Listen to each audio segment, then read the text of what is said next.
Buçi më bu CHI. Bu CHI podcast.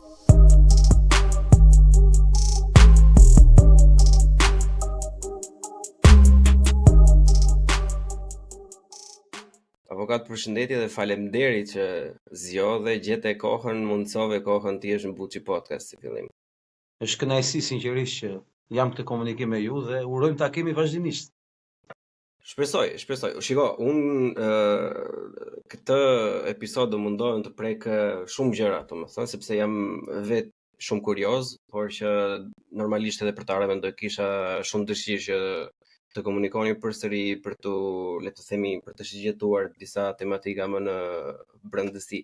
Po si fillim, personazhin tuaj unë kam rënë, le të themi, në kontakt gjatë periudhës së pandemisë, si ma merr mendja për sa i përket pjesës vizive, televizive dhe aktivizmit një pjesë e madhe, si e moshatarëve të mirë, po mbase të tjerëve. Mbase për moshatarët tuaj, ky ka qenë momenti i parë për shkak se përplasja ime me policinë e vazhdueshme përbënte një lajm më interesant në një kohë terrori nga ana e policisë në Moskë moshët e reja. Dhe ajo ka qenë një kohë e vështirë. Dhe për mua kjo ka qenë një eksperiencë e parë me brezin e ri mbas shumë vite, sepse shumë dekada më para, vitet 90, 2000, unë merresha ekskluzivisht me organizata rinore në atë kohë dhe merresha me koordinimin e organizatave rinore më saktë, me koordinimin e leadershipit rinor dhe pjesëmarrjes rinore. Po kisha një 20 vjet që kisha humbur kontakt. E kuptoj. Me që përmende vitet 90 të gjitha.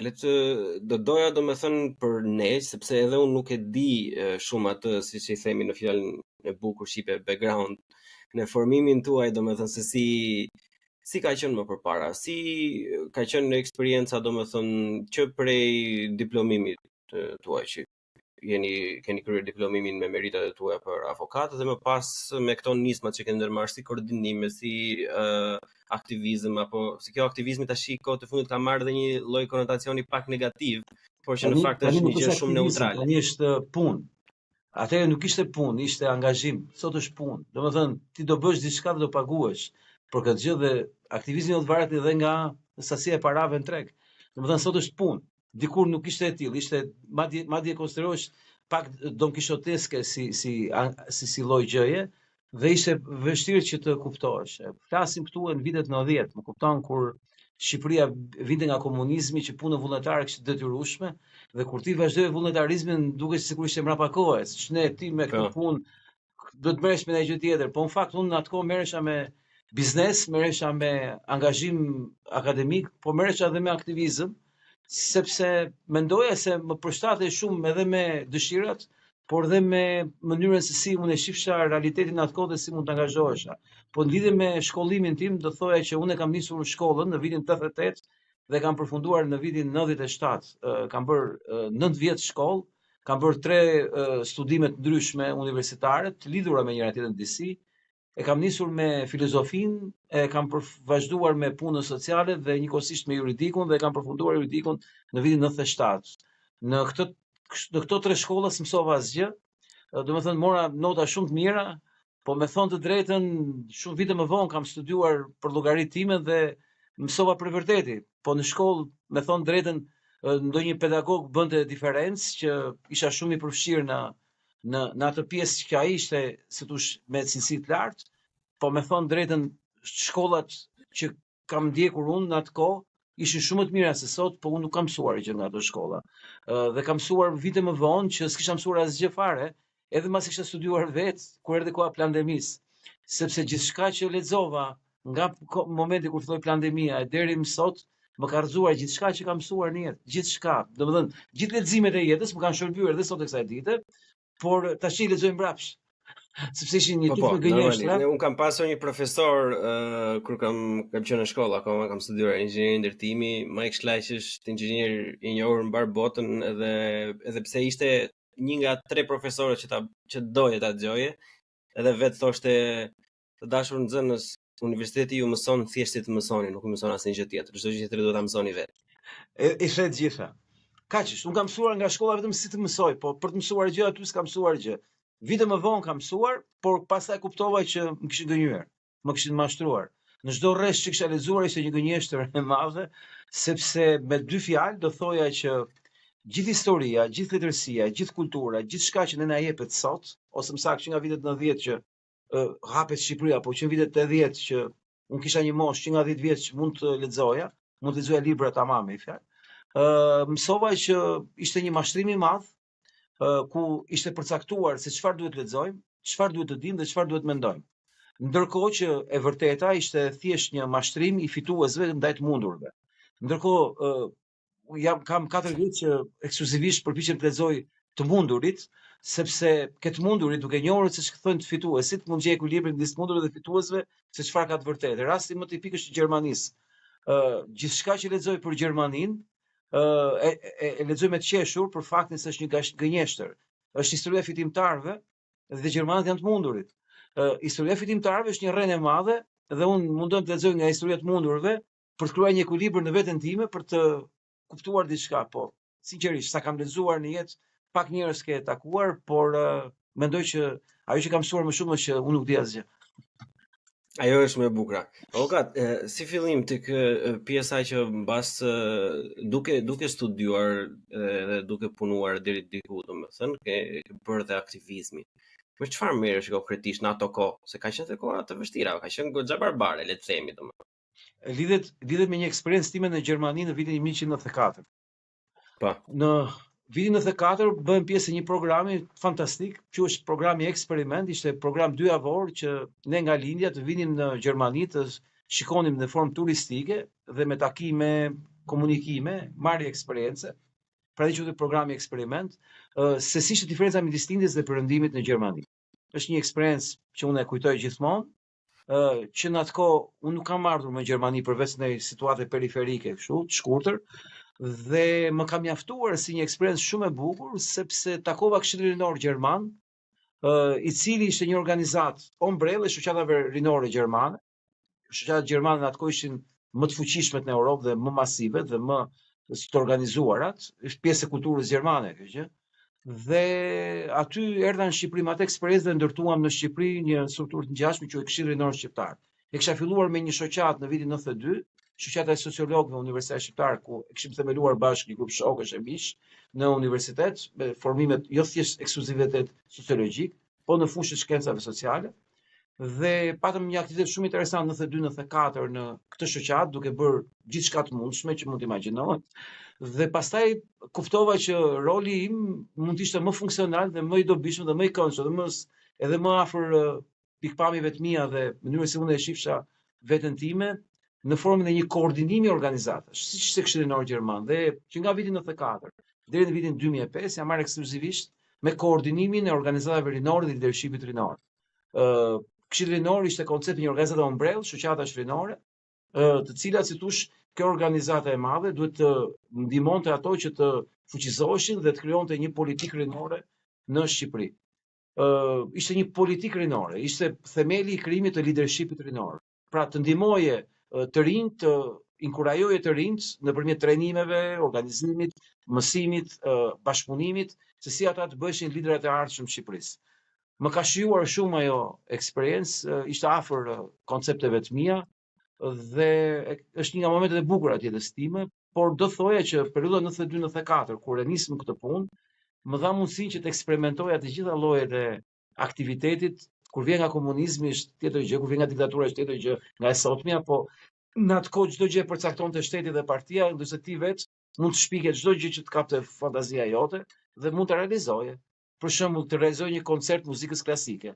Mbas një javë një koncert për herë të parë të muzikës rock, heavy metal, hard rock. Të mund të organizoje një konkurs muzike, por mund të bëje edhe një simpozium shkencor. Mbaj më kemi organizuar një simpozium shumë interesant në kohën e Shqipërisë, në 92 ishte 22 vjeç, me kështu në mënyrë krejtësisht psikopatike do ta thoja, gjetëm faksin që përdorte një shoku jon për të shitur raki dhe me atë faksin e tij lajmëruam gjithë universitetet e botës se do bësh një simpozium në Shqipëri.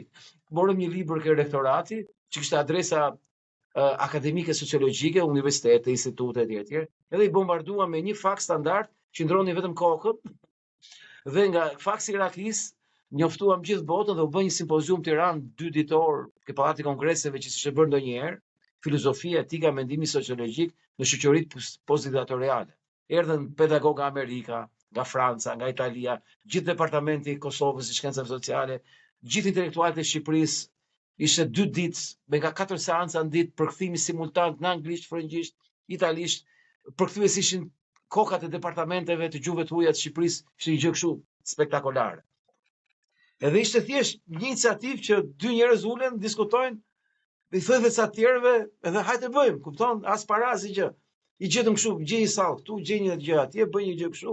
I ftuam pedagogët vinë të flenë shtëpia tona, tuaj thanë jo se i kena të mbuluar afjetjen, shqiptarët e Kosovës i morëm në shtëpitë tona, u bë një kryevepër. Po çfarë nuk bënim? Kapitan sportiv, bënim ekspozitën e Salvador Dalis, për shembull, për të parë në Shqipëri me ca piktura litografike që si kuptua më vonë, pasi kishte bërë ekspozitën, dikush nuk e kishte në mënyrë të lishme ato piktura, po ne nuk e dinim, i shfaqëm Tiranë. Ishte një eksperiencë shumë e bukur. Pastaj kur mëra me leadership rinor, kuptova vlerën që kishte të ndihmosh ata që quhen të rinjt të gjejnë veten në një realitet të ri dhe të bëjnë ndryshimin.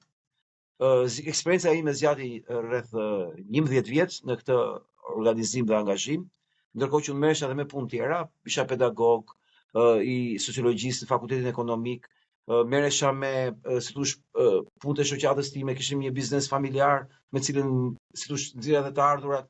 Po ishte shumë e bukur se britej gjithë botën, paguanin të tjerët për ty, ti shkoje këtej, shkoje andej, edhe mësoje shumë. Ishte eksperiencë shumë e bukur. Ka qenë një nga eksperiencat e bukura të jetës, por dështoi në fund fare për shkak se një ciklon i madh erdhi në Shqipëri dhe rrafshoi gjithçka. E ke parasysh uraganët në Amerikë që kanë atë formë kështu? Kështu është logoja e Sorosit, erdhi Sorosi dhe shkatërroi gjithçka që ekzistonte.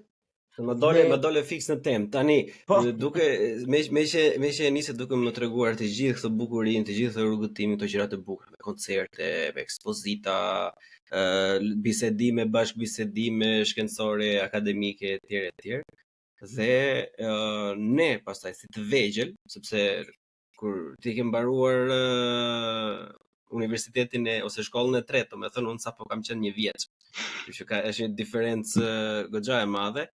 Dhe ne, ose unë të njoh si, le të themi, si mund ta themi dhe pishtar për ta glorifikuar, po në një mënyrë neutrale do thosha si një skeptik shumë i duhur në ato momente. Edhe nuk ka rëndësi nëse ishe, për mua si Bleon në ato momente nuk kishte rëndësi fare nëse kishte drejt apo jo.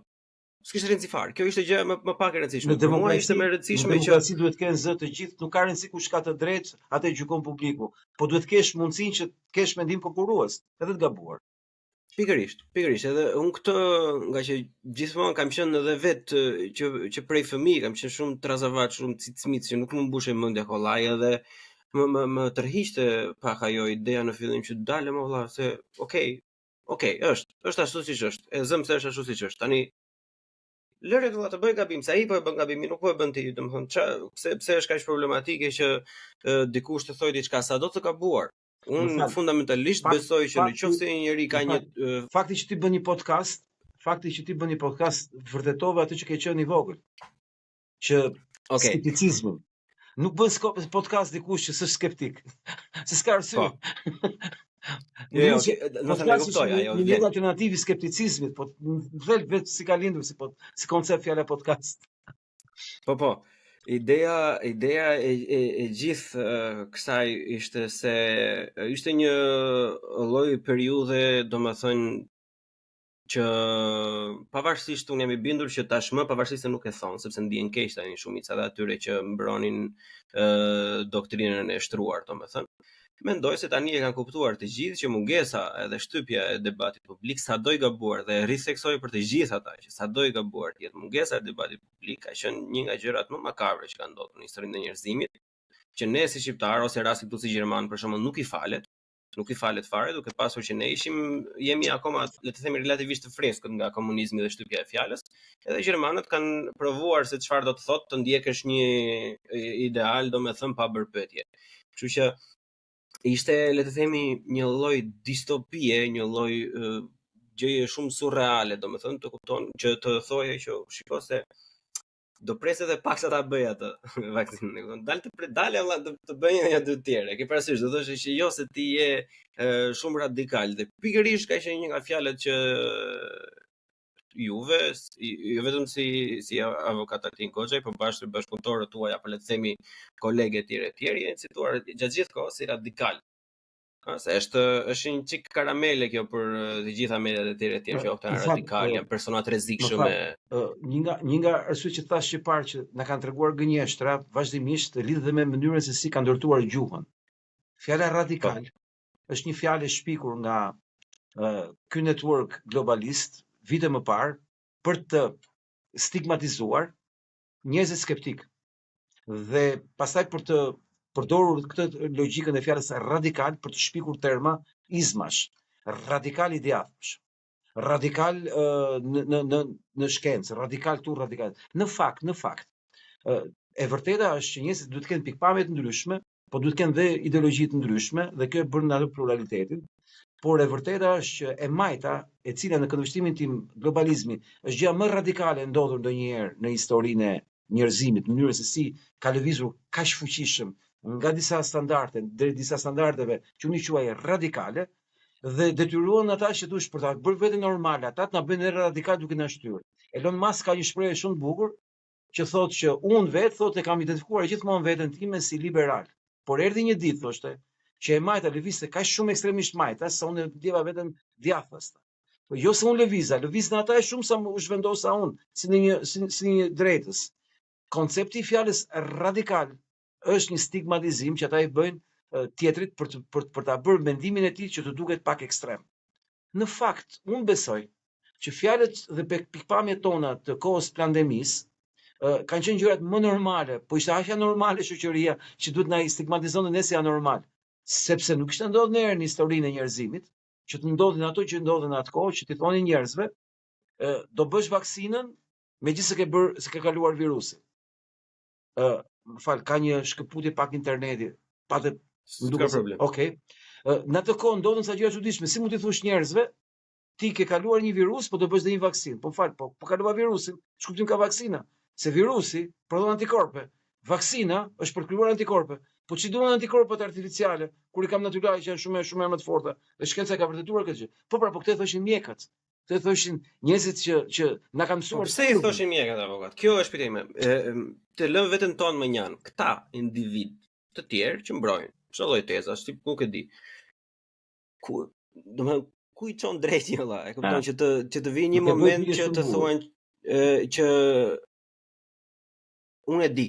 Kjo është fakti kryer. Ku ne e dim tash, po të kesh lexuar 2 video në YouTube, po të kesh parë, e di shumë mirë si me të gjitha sëmundjet, të gjitha gjërat e mira të shkëlqyera që ka shpëtuar jetën. Mjekësia gjithmonë në fillim ka pasur probleme të veta, ka qenë vështirë, ka pasur nevojë për mirësime etj, si barna, si vaksina, si terapi, si ushtrime apo etj. Gjatë gjithë kohës kam pasur, le të themi, një nevojë të lartë updatimi, përditësimi, që ta arrinin ato ditë ku jemi ne sot, si për ilaçe tensioni apo ku dëgjon për paracetamol edhe drekë shejtan. Tani, si mund të arrijë një klasë, se ne në Shqipëri kemi edhe këtë, se I mbajmë edhe një çik lart mjek, I mbajmë si edhe si ai ka e shoqërisë etj, nxënësit më të mirë AUiU.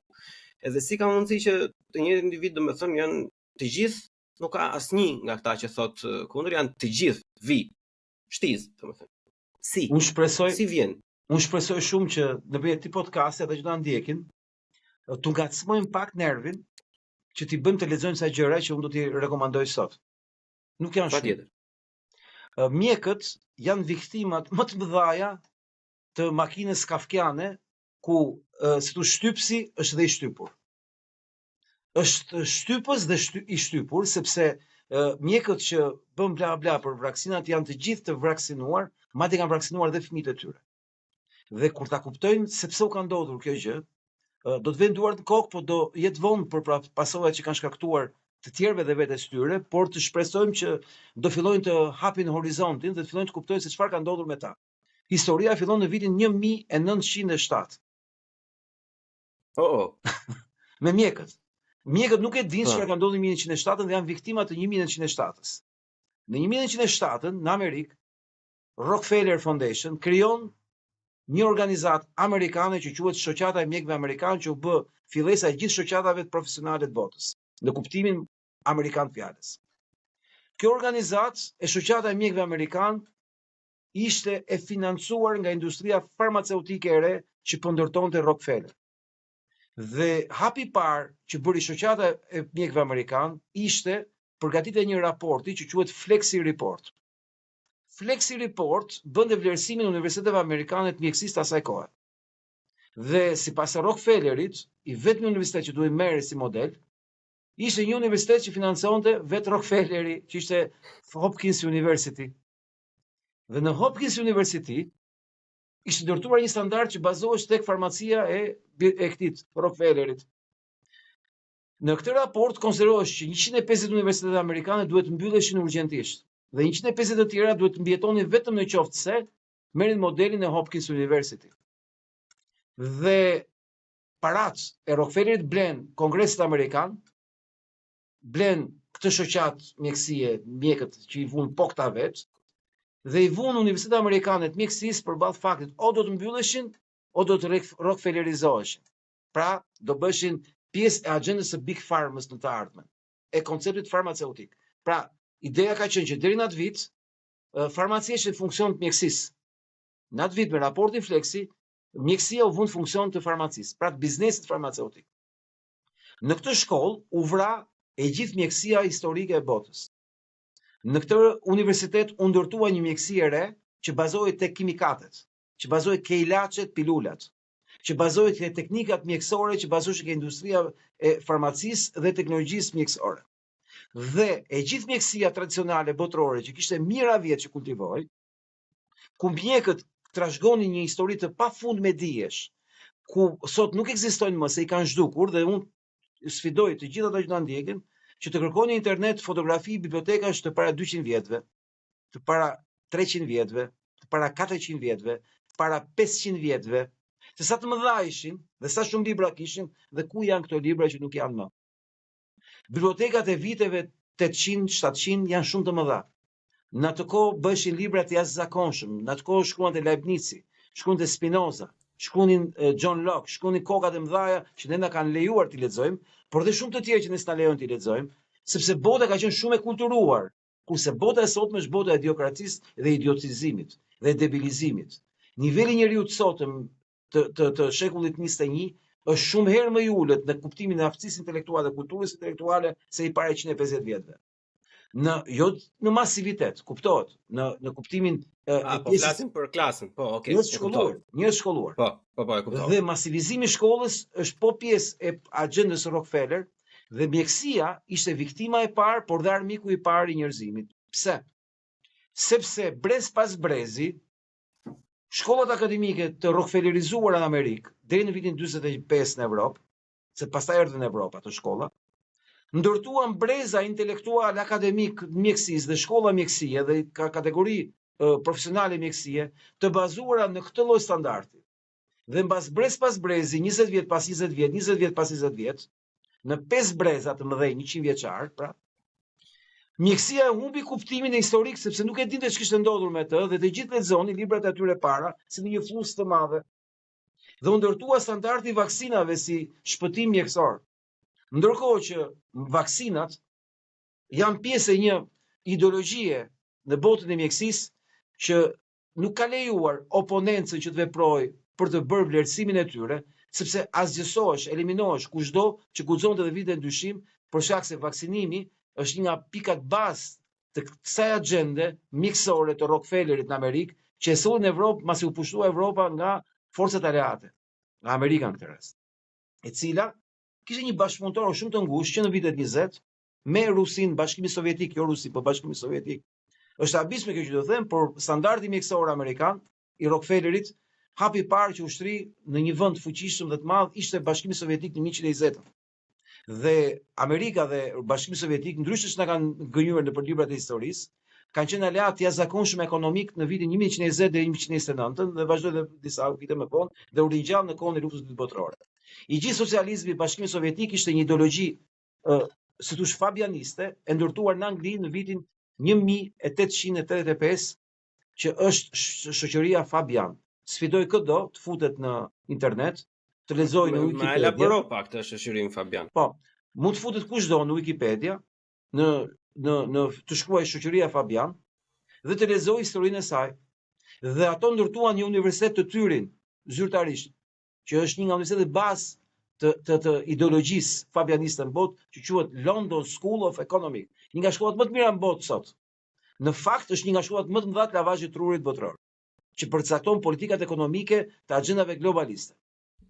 London School of Economics, që është ndryshe LSE, që është shumë e famshme në Gjermani si shkollë e mirë botërore, në fakt nuk është asgjë më shumë, vetëm se një agent e lavazhit trurit që ka prodhuar shkollat e tjera. Pra, ka ndikuar për ndërtuar shkollat e tjera. Dhe shoqëria Fabian ishte një shoqëri socialiste, kështu e ka titullin, fabianizmi, socializëm, i përbërë nga një grup njerëzish të prezantuar si ateist, të cilën ndërtuan ideologjinë e globalizmit sotëm. Dhe thanë që armiku më i madh i të ardhmes është feja, adheu, kombi, familja dhe liria e individit. Dhe kjo nuk është teori konspirative. Mjafton të shohësh logon e tyre, dhe logoja e tyre është një ujk me lëkurë deleje, zyrtare.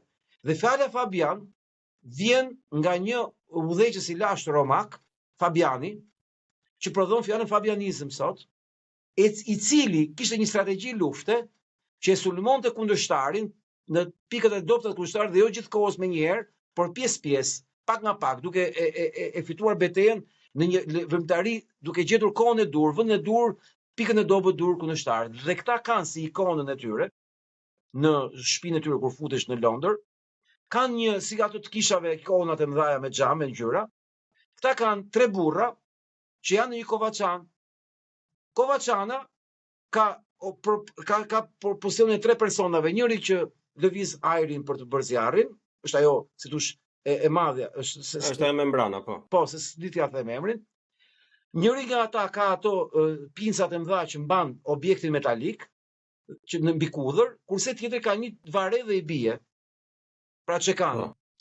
Koncepti i tyre është që ata po e bëjnë këtë për globin, kanë marrë globin e tokës, e kanë nxehur në zjarr dhe po japin formën që duan ata, të 3.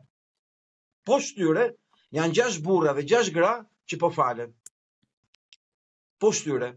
Këta 13 janë me emra dhe me mbiemra. Janë 13 themeluesit e fabianizmit. Të 13 të prezantuar si ateist, ku ka dyshime për disa prej tyre edhe si satanist, krejtësisht anti-fe, anti-familje, anti-adhe, anti-moral, anti-kultur, anti-histori, të cilët ndërtuan këtë përbindës që kemi sot quhet globalizëm, që shfaqet për shembull në Gjermani, në Köln për shembull, që ka ca objekte të vjetra të bukura, me ato gjërat e ftohta që i shoqërojnë me xham.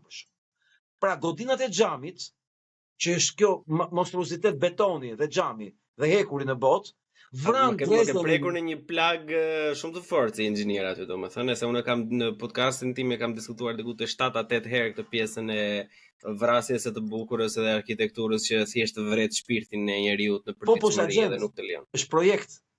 Nuk është spontane, nuk është zhvillim. Është e shkruar e programuar dhe këta tjerët e zbatojnë. Por e shesin si kreacion, si shpikje, si inovacion, si gjë e re. Në fakt është e shkruar. Dhe koncepti i kësaj shoqërie Fabian ishte të ndërtojë një rend të ri botëror, ku shteti merr fëmijën, jo familja. Fëmia shpron e shtetit, jo e familjes vet, sepse bëhet shkëputja. Këta futën konceptin e seksualizimit. Këta futën konceptin e kjo shoqëri Fabian u zhvillua nëpërmjet shkollës Frankfurtit për shembull, në Frankfurt që për shkak të Hitlerit u arratisën në Amerikë dhe ndërtuan pikërisht të ideologji, siç është një nga rastet më klasike, seks, drog, rock and roll, të viteve 60 për shembull. Që njerëzit kujtuan atërin se ishte një revolucion rinor, faktikisht ata ishin gjithë vegla të këtij programi. Në botën e mjekësisë, që të kthehemi ke origjina e problemit, unë do të kujtoj që mjekët e sotëm nuk e kuptojnë këtë që thamë ne sot, por kanë mundësi të kuriozohen dhe të bëjnë kërkim të pavarur, të kuptojnë se si përfundoi historia tyre personale në këtë verbëri intelektuale të paimagjinueshme që vetëm në kohën e nazizmit mund ta përkthesh. Dhe për ta kuptuar pse në kohën e nazizmit ka të bëjë me ideologjinë atë kohë, që kishte një revistë në Gjermani naziste që quhej Shkenca. Dhe kjo shkenca thoshte beson shkencën. Dhe kjo revistë ishte në Amerikë, në universitetet amerikane, që vinte nga Gjermania naziste. Dhe në atë kohë, kjo shkenca thoshte që duhet zhdukim racat inferiore. Raca superiore, raca ariane, raca inferiore duhet të zhdukim. Në fakt, po ta mendosh, nuk është nazizmi që e prodhoi këtë gjë. I erdhi nga Amerika, nga Rockefeller Institute, që eugenizmi u hap në Gjermani, pasi u hap në Amerikë nga një zyrë amerikane e financuar nga Rockefeller në Gjermaninë paranaziste. Dhe nazizmi e mori gas me këtë gjë. Shiko se kjo është deklaratë e fortë, është lehtësisht e provueshme domethënë. Wikipedia, pse do përdor Wikipedia? Se është burim i establishmentit liberal. Po të shohësh stafet e Wikipedias janë të gjitha të agjendës së Davosit. Janë njerëz që paguhen gjëra vullnetare, ata paguhen me projekte lokale. Në Shqipëri për shembull, është një grup i Sorosit që mbulon Wikipedia. Prandaj është kaq keq Wikipedia në të vërtetën e Shqipërisë, sepse është e kontrolluar nga një agjend. Shifni futuni ke Wikipedia, ke Wikimedianët shqiptar, janë të gjitha në projekte LGBQ të Sorosit. Të gjithë siç janë, në trajnime, në organizime, në gjithçka tjetër. Unë po jap si referencë Wikipedia, sepse është në censur plot Wikipedia po nga ata. Pra po ju jap një informacion minimal garantuar që ata vetë pranojnë. Dhe në Gjermani naziste, në 1933, shkenca e Hitlerit erdhi nga Amerika, jo nga Gjermania. Gjermanët kishin historinë e tyre shkencore, por eugenizmi, racizmi erdhi nga Amerika. Dhe erdhi nga Rockefeller Instituti i Eugenizmit. Po ku ka lindur eugenizmi? Në shoqërinë Fabian në 1885, ku kryetari Fabianëve është eugjenisti më i famshëm në botë, që shpiku planifikimi familjar dhe udhëheqësja e planifikimit familjar në Amerikë, ishte nxënësja e themeluesit të fabianizmit, që u arratis nga Amerika se do ta pusnin burg për klinikat e abortit, u arratis në Angli, një 2 vjet u shkollua nga kreu i fabianizmit, e cila erdhi në Amerikë, pasi u rehabilitua dhe filloi projektin e madh eugenik amerikan të sterilizimit të grave zezake, që është e famshme si histori, ndërkohë që kjo me emrin e saj është aq e famshme sa s'ka ngelur udhëheqës demokrat amerikan pa marrë çmimin e saj me Albright, me Clinton, Obama, kanë marrë çmimin e saj. Ndërsa plasi skandalin në 2020, kur ditë Black Lives Matter në protesta, me emrin e kësaj pozitiv dhe i doli orë për kë lavdroni ju i tha. Po kjo është ajo që ka sterilizuar dhe pastaj ato këtë e njoftëm, këtë një dhe atë të shtimin e sifilis, si thonë në Shqip sifilis, domethënë që kanë qenë 2 nga gjërat më makabre që ka bërë eksperimente njerëzore, domethënë që nuk ka rëndësi fare se çfarë ideologji e ke, çfarë zoti ke, ajo është thjesht një që është një periudhë shumë e errët e civilizimit. Pyetja është kush e filloi, kush e ndërtoi? Fabianët. Pra, ne flasim për pasojat, ne duhet merrem me shkaqet. Ku fillon? Origjina ka rëndësi. Pse ka origjina? Se s'mund të kuptosh çfarë shef me sy sot, kur të thonë beson shkencëtarët, pa e ditur se çan këta shkencëtar janë produkte të mjera të një lavazhi truri brenda fluskave që kanë ndërtuar monopolet e korporatave të mëdha, të cilat kanë ndërtuar agjendat e tyre. Dhe historia është që revistat shkencore sot në botë janë pronë e disa familjeve të këtyre korporatave. Të botoshin në Lancet, një nga revistat më të mëdha në botë, apo Science, revistat më të mëdha në botë. Kush është pronari aksioner?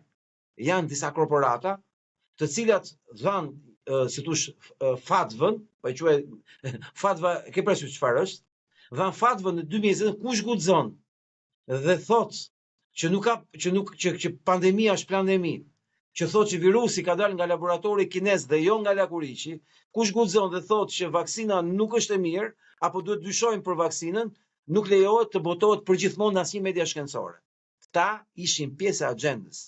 Dhe po të shohësh se si janë të ndërtuara strukturat e kontrollit, ne jetojmë në botën e kontrollit plot për shkak se korporatat kanë bërë aleanca me leadershipin e tyre, me këto agjenda vite e vite më parë.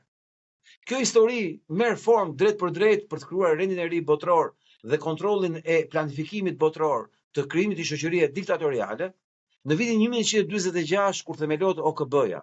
Themeluesi i OKB-s është një personazh tmerrsisht i errët, i cili është shefi i thesarit i Amerikës i vitit 1933, krau djathi Roosevelt, Mortengau, i cili bëri një projekt se si do zhdukte popullin gjerman nga faqja e dheut. Projekti i tij ishte në vitin 1944 i certifikuar në një marrëveshje Roosevelt-Churchill, i zhvilluar në Kanada, kthej gjeni Wikipedia gjithmonë, i cili parashikonte që do të shuhej populli gjerman. Brenda një momenti çlirimi sipas tyre të Gjermanisë naziste nga Hitleri, këta do të fillon të ndanë Gjermaninë në 3 pjesë: veriu, jugu dhe zona neutrale. Do të zhduknin për 100 vjet çdo kapacitet industrial Gjermanisë. Populli gjerman do të jetonte si popull blektoral dhe agrikultural. Dhe populli gjerman ishte shumë i madh se ç'duhej. 1/3 do të vritej me krizë urie. Dhe ky projekt i këtyre monstrave ishte një projekt anti-europian, anti-gjerman dhe genocid i padëgjuar në histori, sepse të vrisje 20 milion njerëz me krizë urie do thotë të vrasësh fëmijët apo jo, se kush vdesin nga uria? Pa fuqishmit. Projekti nuk është një fantazi ime, keni në Wikipedia. Dhe koncepti i kësaj krize që ata do prodhonin, duke zhdukur ekzistencën e popullit gjerman, bëj jo për shkak sepse duhet dëshkuar populli gjerman për shkak të Hitlerit, por sepse për ta përbënte një pengesë të madhe për agjendën e tyre të rendit ri botror. Sepse themeluesi i Bankës Botërore, FMN-s dhe i strukturave të mëdha financiare Bretton Woodsit ishte po ky person. Dhe projekti mori emrin e asistentit të tij, i cili kishte shkruar, i cili doli në vitin 46, që ishte spiun i Stalinit.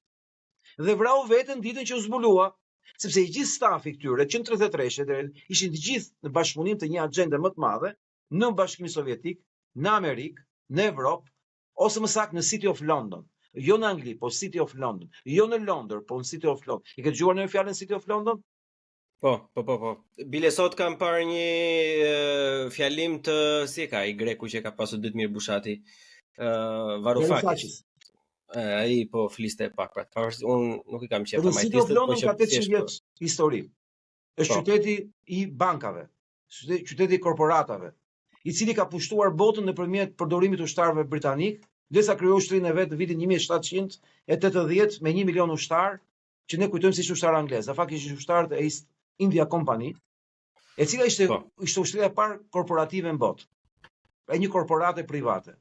Dhe koncepti kjo është fakt, domethënë. Këtë më nëse edhe një pjesë e mirë e brezit tim e din, sepse është dokumentuar në shumë dokumenta, po edhe filma, ku dëgjoj dokumentare sa të duash.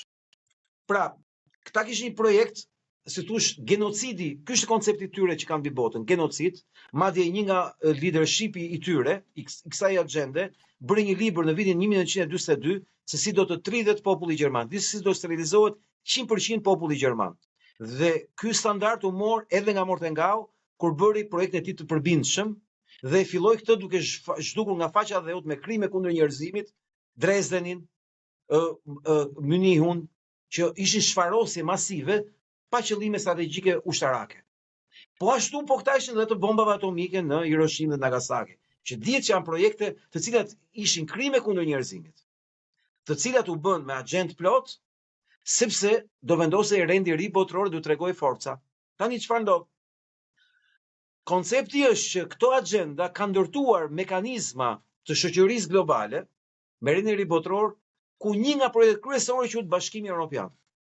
Por Bashkimi Evropian ka një histori që nuk e tregojnë në universitete, nuk e tregojnë, ose më saktë e fshehin se si është ideologjia e ndërtuar e saj. Në vitin 1928, a 26, një gjermano-japonez në origjinë, Kalergi, bën një libër, Idealizmi i Pan-Europës, Pan-Europa idealiste, diçka e tillë. Pan-Europa, sipas tij, duhet ishte një rend i ri europian, ku do të përziheshin racat europiane me racat aziatike dhe afrikane, në mënyrë që kjo është një racë mikse euronegroide, e cila do të ishte e pafuqishme për të ndërtuar këtë gjendje agresiviteti që kishin popujt europian. Dhe kështu do të vendosësh një elitë teknokratike që do sfondonte këto raca, të cilat nuk do kishin më komb, atë identitet, familje, fe e me radhë. Dhe do ndërtojnë shoqëri në harmoni e atyre që janë sklevrit dhe atyre që janë padronët. Dhe në Gjermani ka qenë një film shumë i famshëm në atë kohë, nuk më vjen titulli tamam në përmend, Metropolis më duket, i një regjizori të famshëm gjerman 1120 sa, mbajt një nga filmat më të mirë në botë, që tregon pikërisht të shoqëri. Këtë model shoqëror të një elite teknokratike që sundon një grup sklevësh që jeton në dheun e metropolit. Ky person mund të jetë i çmendur, mund të jetë çfarë mund të jetë, punë vet, bën një libër punë e tij. Sapo erdhi Hitleri, ky u arratis në Japoni. Në momentin që Gjermania pushtohet nga forcat aleate, presidenti i ri i Amerikës, mbasi vdiq Roosevelti, thret në audiencë Kalergin, këtë personazhin, dhe i thot: "Ti ke bërë një shkrim shumë të mirë para 2 javësh në një gazetë për konceptin si bëhet Europa. Duam që ti të themelosh ideologjikisht Europën." Pra nuk ishte Schuman, siç na kanë thënë në libra 2 kokat e Francës dhe Gjermanisë që themeluan traktatin e qymyrit dhe të hekurit për themelin e Bashkimit Evropian. Ata kemi mësuar gjeografinë. Jo, ata ishin zbatuesit. Ideologu ishte ky personazh quhet Kalergi, i cili projektoi multikulturalizmin evropian për ta quar drejt zhbërjes së identitetit kombëtar, zhdukjen e fesë, zhdukjen e familjes nëpërmjet teorisë seks, drogën e rock and roll më vonë, dhe ndërtoi këtë filozofi në mënyrë të padukshme si personazh, pasi ishte shumë i urryer për ç'kishte shkruar dikur. Por ky personazh sot adhurohet në Bashkimin Evropian me seminare, me konferenca pa zhurmë dhe pa bujë. Madje është një organizatë themeluar 1120 nga Fabian Ideologji dhe nga linja Rockefeller Rothschild në Angli që quhet Chatham House. Ti mund ta kesh dëgjuar rregullat Chatham për shembull në shkollë, që çfarë thuhet këtu, thuhet, po nuk thuhet se kush e tha. Chatham House organizonte seminare vetëm një vit më parë, adhurimi, njësoj si rituale, si thosh masoneri, adhurim ndaj Kalergit si themeluesi i Europës. Pra ne kemi të bëjmë si thosh me informacione që gjenden gjitha në Wikipedia, të cilat nuk u bën me dije njerëzve që kuptojnë realitetin që jetojnë. Dhe kur ne tregojmë këtë histori, ta thonë, këto janë teori konspirative. Sepse teoricieni i konspiracionit si standard si fjalë është armiku i shoqërisë së hapur sipas tyre, sepse kur është themeluar si thosh terminologjia shoqëri e hapur nga George Soros në vitin 1993, duke u bazuar ke filozofia e Karl Popperit, ai bëri një libër pamflet politik se kush do të ishte shoqëria e re civile. Dhe ai tha, shoqëria e hapur dhe armiqtë e saj. Kush është armiku i shoqërisë së hapur? Janë teoricienët e konspiracionit, të cilët na akuzojnë ne që po bëjmë një konspiracion. Pra ata shpikën para se të fillojnë filozofinë e tyre armikun. Teoricieni i konspiracionit. Po çfarë është teoricieni i konspiracionit? Është dyshimi kartezian. Descartes është konspiracionisti më i madh në botë, që tha, duhet të dyshojmë që të kuptojmë. Çfarë është vetë shkenca? Dyshimi mbi dyshimin. Po nuk pati dyshim, nuk ka zhvillim shkencor. Sepse nuk mund të marrësh diçka të gatshme ta lësh ashtu. Do dyshosh për të. Dhe për të dyshuar diçka do fillosh ta kuptosh, ta zbërthesh, derisa gjesh të. Pra, ne jetojmë në një botë që shpalli armik, njësoj si ke George Orwelli, ke 184, që u shpallet armiku, u shpiket armiku. Dhe armiku që u shpik ishte teoricieni i konspiracionit, pra skeptiku, pra ti dhe unë. Ne ishim armiqtë e shoqërisë së hapur, sepse ne do dyshonim mbi të. Ne s'duhet dyshonim, do ta merrim si dogma atë, se kjo ishte feja e re. Dhe kur këta akuzuan protestuesit në Gjermani, në Deutsche Welle, në RTL dhe në gjitha kanalet gjermane, që aty dishin 10.000 njerëz, ato që disa qindra njerëz, dishin 100.000 njerëz, ato që disa mijëra njerëz, këta thoshin këta janë teorician konspiracioni. A thu se aty ishin një tuf shkencëtar që bëjnë teorira. Jo, ishin njerëz të lirë, të cilët e ndjejnë në und, e ndjejnë lëkurë, që e kanë parë një herë këtë film. Dhe po të vësh re në të gjithë Europën perëndimore, grupi më skeptik ishte emigrantët e Evropës Lindore. Në origjinë. Ishte vllai im në Francë, ishte ti aty, ishin miqtë tanë që kemi kudo në Europë, ishte Taulant Muha në Zvicër që u persekutua për qëndrimet e veta skeptike ndaj vaksinimit. Dhe ne ishim njerëz që vllai e kuptoi me hundë se kemi kalu komunizmin. Jena mësuar me këtë film. Sa fillon e kuptome, ti fillon filmin, them ky do vrasi këtë, do bëj atë se kemi parë film. Ne e dinim, kishim nuhatje. Ata s'kishin, se ishin jetuar në botën demokratike, thojza, në botën e avazhit trurit, thoj, në të vërtetë, në të cilën ata nuk e kuptonin dot, si në Itali për shembull, që ja u kishin me të futme. Dhe ne u akuzuam si teoricien konspiracioni, sepse i nxorën petët lakrore dhe çfarë tham, koha po e vërteton për ditë. Maska tham është budallëku më i madh në botë. As të mbrojnë, as të bënë gjë, se s'ka si të mbrojë. Virusi shumë i vogël për të ndaluar një maskë. Por maska ishte i terror ideologjik, politik, i lavazhit trurit, për të treguar bindjen dhe për të krijuar terrorin dhe frikën që ka mbushur më fal një sekond për ta bërë thjesht pak më të qartë, domethënë me të gjithë le të quajmë grupimin ose kabalin apo nuk e di, mund të përdorim shumë fjalë për të shprehur të njëjtën gjë. Që ta shigjetojmë pak atë elefantin në dhomë ose në të rast, domethënë siç e perceptoj unë Oktapodin që i ka shtrirë tentakulat me sa duket kudo, që është Soros. Unë nuk e kam, unë e them hapur. Jo, Soros është një ndër tentakulat botërore. Unë po dal tek Sorosi sepse është ajo që prek realitetin shqiptar dhe gjerman në mënyrë të drejtë për drejtë, domethënë në Shqipëri, ka drejt. Për këtë arsye po them, sepse unë nuk e kam as shkollimin, as kapacitetin domethënë për të, le të themi, të shpjeguar çdo lloj gjenezën dhe doa të marr, domethënë, dua të shfrytëzoj në kuptimin e mirë të fjalës, domethënë, për ta thënë me moll, siç i themi ne në shqip, që kush është Sorosi dhe çfarë është shoqëria e hapur dhe çfarë kuptimi ka kjo për Shqipërinë. Shoqëria e hapur, kur është themeluar në Amerikë në vitin 93, kishte një vit që ishte hapur në Shqipëri. Një kuriozitet. Fondacioni Soros e ka përfunduar veprimtarinë e tij në marrëveshje me CIA-n amerikane në vitin 81 në Hungari. 1981 kohën e Bashkimit Sovjetik, kohën e Traktatit të Varshavës. E ka vazhduar në Poloni në 85 në Varshavë dhe ka përfunduar ciklin e saj në rënien e murit të Berlinit në Moskë. Në vitin 92 ka ardhur në Shqipëri dhe në vitin 93 është themeluar për të parë në Amerikë si terminologji shoqëria e hapur, sepse deri në 92 në Shqipëri nuk e kishte emrin Fondacioni i Shoqërisë së Hapur. Kjo agjent që ishte në botë me qindra vjet u përfaqësua nga një fondacion në vitin 81 që u hap në Amerikë, që është Fondacioni Soros, që u hap në Hungari, i cili e mori këtë agjent e Rockefellerit dhe e përktheu në realitetin e ri të teknologjisë informacionit dhe të problemeve të reja që kishte bota në vitin 81. Dhe kjo filozofi që ai përfaqësoi në fakt ishte vetëm një veshje, një guas, një zhguall i një agjende kriminale, financiare, pushteti dhe rrënimi politik për të krijuar pushtet absolut politik. Në vitin 92 kur ka ardhur në Shqipëri, ka ardhur si fondacion filantropik për të ndihmuar Shqipërinë. Dhe mbasi erdhi, filloi të ndërtojë një program i cili ishte përgatitja e të ardhmes së Shqipërisë nëpërmjet mbështetjes së të rinjve shqiptar që nesër të jenë liderët e ardhshëm të Shqipërisë. Nga viti 92 deri në vitin 2000, kjo u prezantua si një organizat krejtësisht edukimi, kulturë, liria fjalës së kështu gjërash. Në vitin 2000, kjo transformohet në një agjendë politike. Dhe fillon programin politik për të kapur pushtetin politik. Dhe sot ne jetojmë në shoqërinë e Sorosit, jo në shoqërinë e shqiptarëve. Pronari i Shqipërisë sot quhet familja Soros, nuk kemi ne shqiptarët. Një kuriozitet, vetëm para 2 javësh në Ukrainë, Alex Soros është përfaqësuesi disa korporatave amerikane që kanë marrë 4000 km2 tokë për ta kthyer në depozit të lëndëve radioaktive të kompanive amerikane. Soros i merret me biznes vëlla.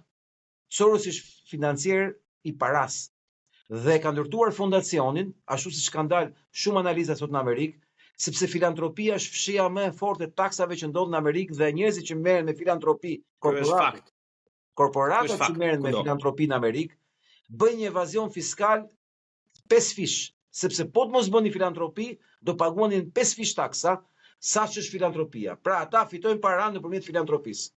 Me Bill Gates, me Soros, me të gjithë. Ndërkohë ka dhe njerëz si familja Clinton që edhe pa pasur asnjë lloj biznesi e kanë bërë gjithë pasurinë me filantropi, domethënë pa qenë asnjë gjë në asnjë lloj momenti, kështu që. Kushdo mund të bëjë një kërkim të thjeshtë online për të kuptuar si studimet që tregojnë se si filantropia është një evazion gjigant financiar. Evazion fiskal ekstrem, radikal.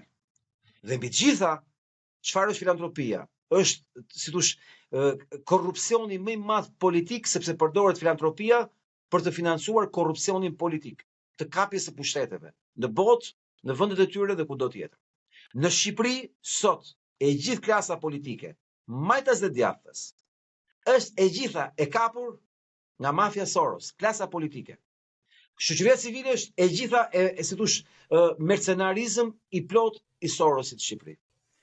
Kur kapim pjesën e medias, media është e kontrolluar totalisht nga networku dhe bursat e Sorosit dhe paratë e Sorosit. Shoqatat e gazetarisë shqiptare, të gjitha të kapura nga networku Soros. Çfarë ka lidhje me sistemin e drejtësisë? KLP, KLG, gjithë strukturat e qeverisë janë të gjitha të krijuara nga Sorosi, me reformën Soros drejtësi dhe të drejtuara nga njerëzit e Sorosit.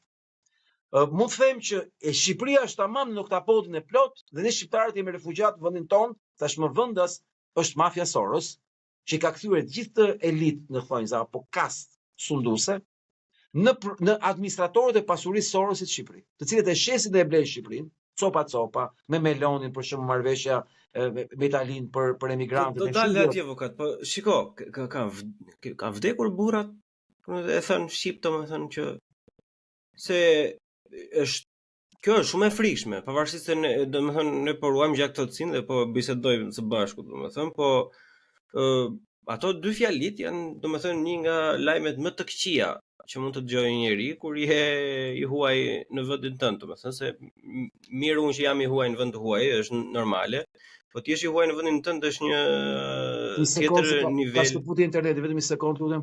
Po bëj pyetjen ke burrat, a ka burra ky vend?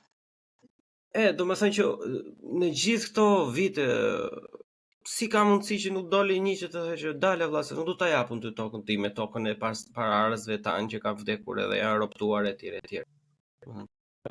Mafia Soros, kështu kam qenë të quaj, pozita globale të jashtëzakonshme, duke kontrolluar elitat dhe kastat në shumë vende të botës, dhe sidomos në qendrat e pushtetit, siç është Amerika, Departamenti i Shtetit, siç është Kongresi Amerikan, Senati Amerikan, Parlamenti Evropian, Komisioni Evropian, Këshilli i Evropës dhe shumë struktura të tjera kudo në botë.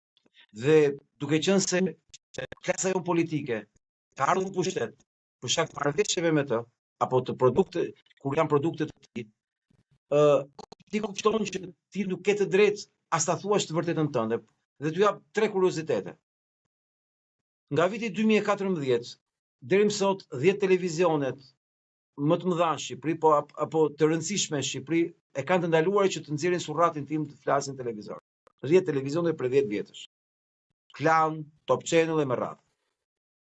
Në Shqipëri, unë kam 32 gjyqje dhe kallëzime penale nga viti 2005 deri më sot për të më mbyllur gojën për këtë që bëj. 32 gjyqje dhe kallëzime penale nuk ka absolutisht asnjë kriminal shqiptar. Unë i kam. I kam fituar të gjitha. Kam vetëm njërin në proces me Erion Velin që vazhdon prej vitit 2010, dhe vazhdon akoma. Dhe kjo tregon se sa e vështirë është të guxosh të flasësh. E para se të ndëshkojnë po fole. Sa i bie? 19 vjet gjyqje dhe kallëzime penale. Ti nuk e pret më sa kohë harxoj unë për të përballur me këta në për sistemin tonë drejtësisë.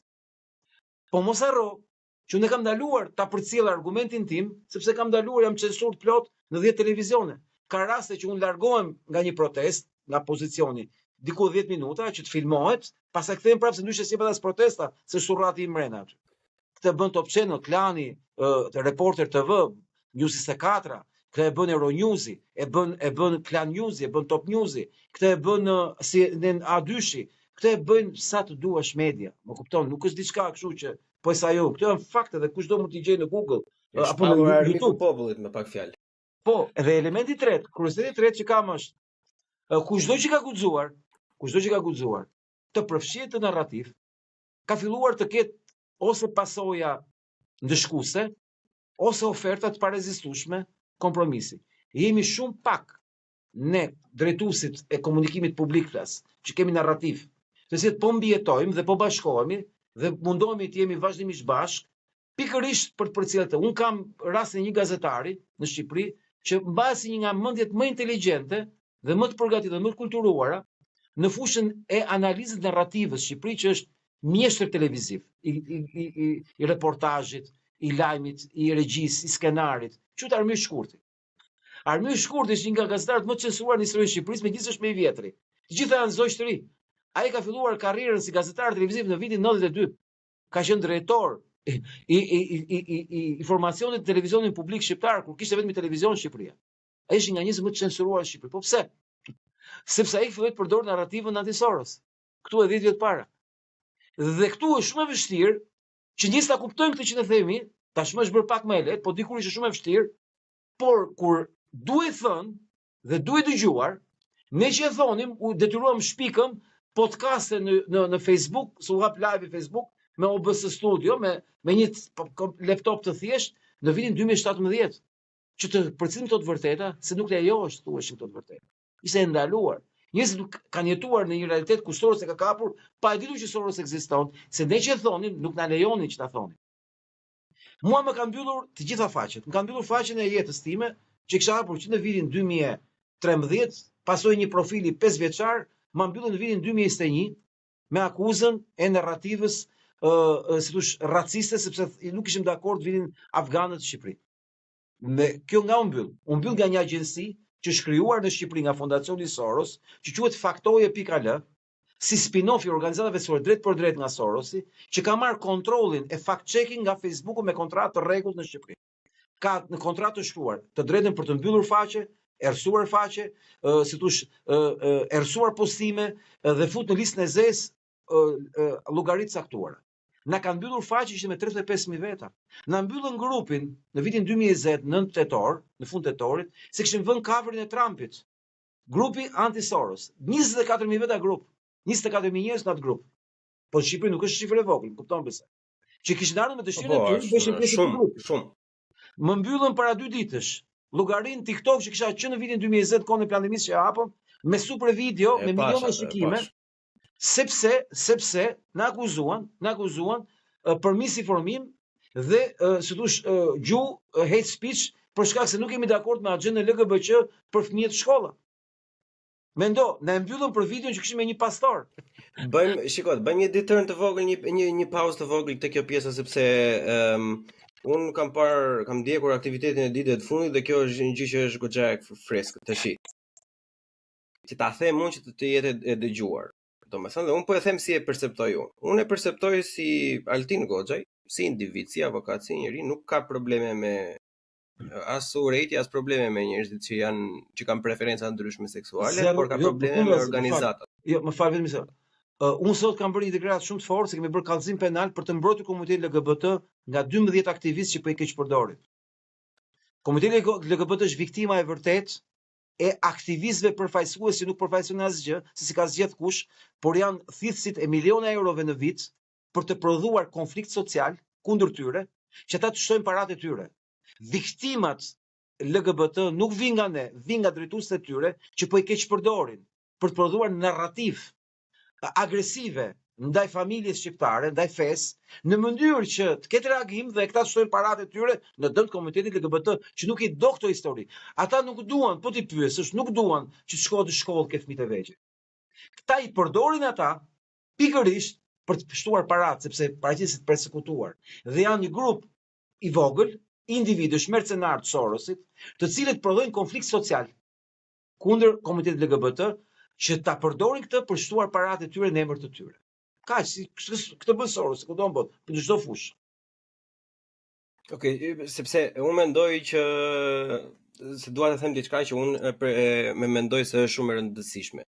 Mendoj se një pjesë dërmuese e shqiptarëve, pavarësisht se si na i vënë epitetet si brenda dhe jashtë që jemi të përpambetur apo kështu apo ashtu, unë mendoj që një pjesë e madhe e shtetasve shqiptare, e qytetarëve etj.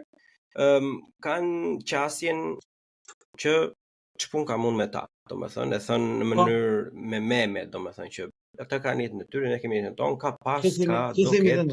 Të themi edhe. Ke parasysh ke edhe un kam madje edhe një mikun tim që e përshëndes, domethënë që ka preferenca të tjera seksuale dhe edhe ai ka pothuajse jetën të jetojë jetën e tij si do ai.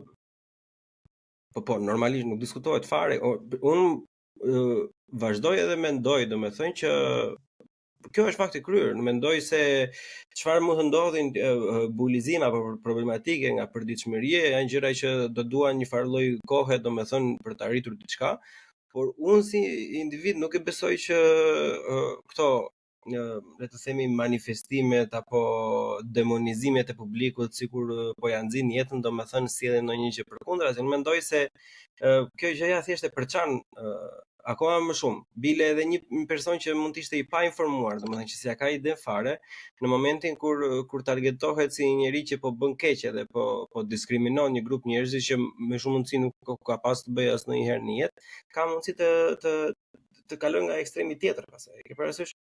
Edhe unë mendoj se do ishte më mirë nëse do kishte bashkëbisedim në vend që njëra palë ti hidhte vrerë tjetrës edhe tjetra ti hidhte vrerë kësaj, domethënë që është kjo pjesa e tifozlikut, e stadiumit, e cirkut dhe buk që është taktikë jashtëzakonisht. Unë do të shpjegoj pak që këtë javë isha në një prezantim që Altina Azizaj në emër të Organizatës për Drejtat e Fëmijëve shpallte ligjin e ndryshimit gjinisë, që të kemi gjinisë sa të duan rob dhe ta ndryshojnë gjinin sa herë të duan, pa prova mjekësore, dhe mbi të gjitha nëse e kanë menduar gabim këtë punë, të mos kenë mundësi ta korrigjojnë pa kaluar 15 vjet. Pra nëse ti ndrove, 20 ditë mjafton që ta ndrosh, por nëse do ta korrigjosh që ke bërë, do duhen 15 vjet për ta ribërë. Dhe unë vajta për debat publik, dhe ata u refuzuan debatin, mbyllën aktivitetin dhe si thosh e ndaluan komunikimin, nuk duan bashkëbisedim. E dyta, ne nuk kemi asnjë lloj problemi me këdo që ka zgjedhur të bëjë jetën e tij që do ai. Zero. Ne flasim vetëm për një çështje. Mos prekjen e fëmijëve nga këto histori. Kaq. Gjithë debati jon fillon dhe mbaron. Aja ke zhëja. Kur s'është marrë me jetën e tyre. Ne merrem vetëm atë pjesë që ndikon tek fëmijët e vegjël. Pra, bazuar te Konventa e Drejtave të Fëmijëve, ku un kam qenë kryetari i delegacionit të Shqipërisë në 2002 në Asamblenë e Përgjithshme të OKB-s, si përfaqësues delegacionit të drejtave të fëmijëve të Shqipërisë në Organizatën e Kombeve të Bashkuara. Kam qenë bashkë me bashkëshortën e sotme të Edi Ramës në OKB, niveli më i lartë. Dhe un jam një aktivist i mbrojtjes së drejtave të fëmijëve që nga dita e parë që jam marrë me aktivizëm. Historia ime me të drejtat e fëmijëve është një histori e gjatë në Shqipëri dhe kam lënë gjurmë në legjislacionin shqiptar për këtë gjë. Në kodin e familjes dhe kudo tjetër. Tani, unë dhe shumë të tjerë si unë, që kemi njohuri profesionale dhe që mbi të gjitha kemi dalë për Zot me mbrojt të drejtat e shqiptarëve, kemi ngritur vetëm një shqetësim dhe asnjë tjetër. Nuk duam në asnjë shans, në asnjë formë, në asnjë mënyrë që të impaktohet tek fëmijët kjo agjent LGBT. Pse nuk duam ne? Sepse ne mendojmë që edukimi i fëmijës është monopoli i prindit dhe jo i shtetit. Se çfarë preferenca, se çfarë edukate ka fëmia, kjo është monopoli i prindit, jo i shtetit. Shteti ta bëj socializëm, ta bëj ke Pol Potin, komunizëm, ke Stalini, ke Enver Hoxha. Në kohën tonë nuk mund të fuzi duart asnjë agjent, asnjë shoqat ke fëmijët e Shqipërisë. Fëmijët janë gjëja më e rëndësishme. Dhe fëmia nuk ka nevojë që pa mbushur moshën 18 vjeç të përfshihet në këto programe edukimi, trajnimi, lavazhi truri, siç kemi parë të këtyre agjendave. Dhe po ja praste, në shkollën Sami Frashëri kemi kapur dokumenta dhe kemi bërë publike dhe kemi përzën nga shkolla 2 transseksual që kanë shkuar për të rekrutuar në programe rekrutimi të aktivizmit LGBTQ fëmijët e shkollës 15 vjeç. Kemi fotografitë me ta. Fotografi me Gjeni Karajn, drejtuese çpun kanë 2 transseksual, të futen në shkollën Sami Frashëri, të bëjnë trajnim me fëmijët. Për çfarë do trajnojnë 2 transseksual fëmijët e shkollës Sami Frashëri? I kemi kapur në 2018 me fotografi dhe drejtoresha i përzuri kur e mori vesh dhe ta nuk di gjë. Dhe këta kërkuan shkarkimin e drejtoreshës sepse është gjuhë homofobike që i përzuri. Në fakt, këta po bëjnë ligje për surrogacin, për sterilizimin e trimëve. Po bëjnë projekt ligje për ndryshuar kodin e familjes, për futur martesën 2 burra, 2 gra. Më fal, çfarë do thotë 2 burra, 2 gra? Do thotë që kanë drejt dhe të adoptojnë fëmijë. Dhe surrogacia është mjeti i pajisjes së çiftit me fëmijë. Pra jemi në terminologji absurde, pajisje, fasoneri, ferma që pjellin fëmijë. Dhe këto koncepte ne nuk i pranojmë dot. Dhe këtu nuk është gjuhë homofobike. Kjo është ka të bëjë me interesin e fëmijës.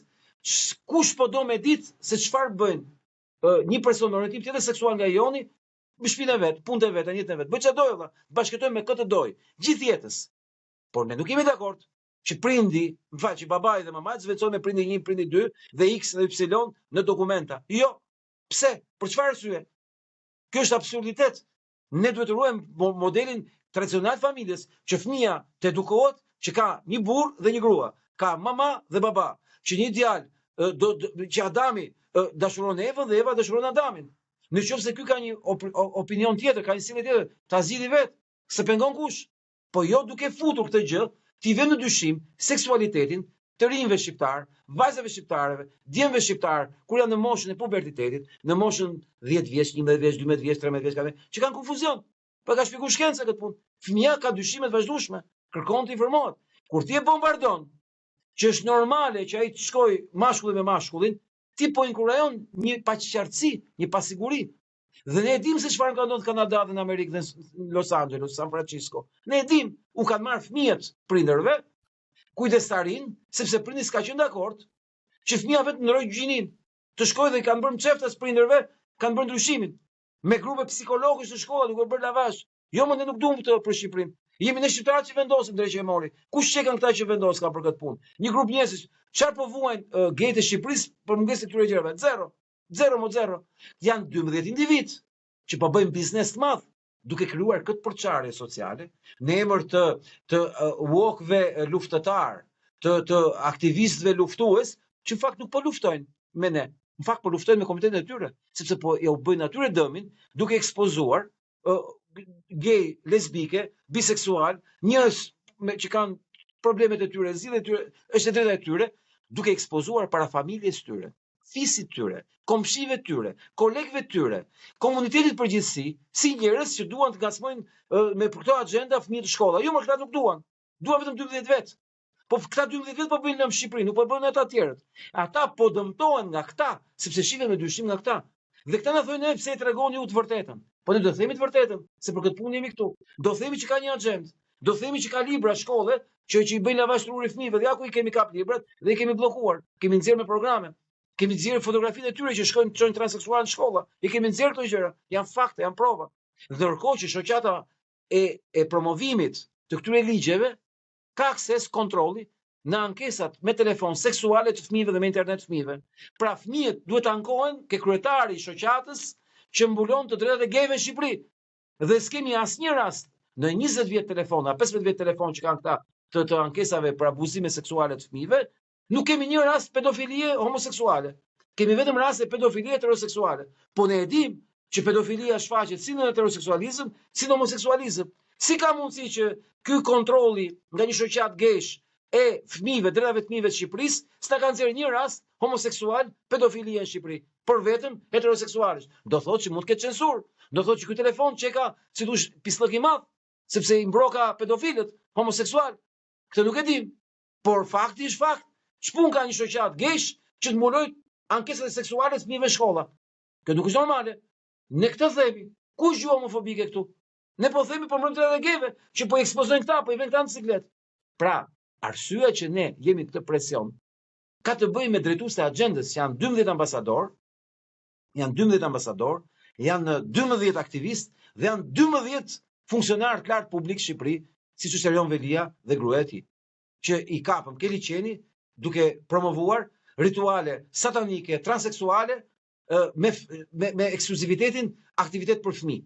M'fal, aktivitet për fëmijë me një burr që ka gjoks femre dhe ka nxjerrë allatet për jashtë dhe me 2 brirë. M'fal, ç'është kjo ftesë për fëmijët që të shohin këtë gjë? Kjo është absurde. Dhe kush e bën? Justifikimi me atë ishte që ishte një cirk i vjetër francez. Ky ishte justifikimi. E para nuk ishte e vërtet. Nuk ishte i vjetër, por ishte i ri. Autoria është fituesja e çmimit botror të letërsisë për lesbike. Autorja e shfaqjes. E kanë nxjerrë xhadat e Armish Shkurtit tek MCN-ja me dokumenta. Autoria e veprës është fituesja e çmimit lesbikeve për letërsi. Pra, nuk kemi të bëjmë me rastësi. E dyta, 17 maj pse u zgjodh? Pse u zgjodh pikërisht shfaqje plus pa program në 17 maj kjo shfaqje? Pse pikërisht 17 maj?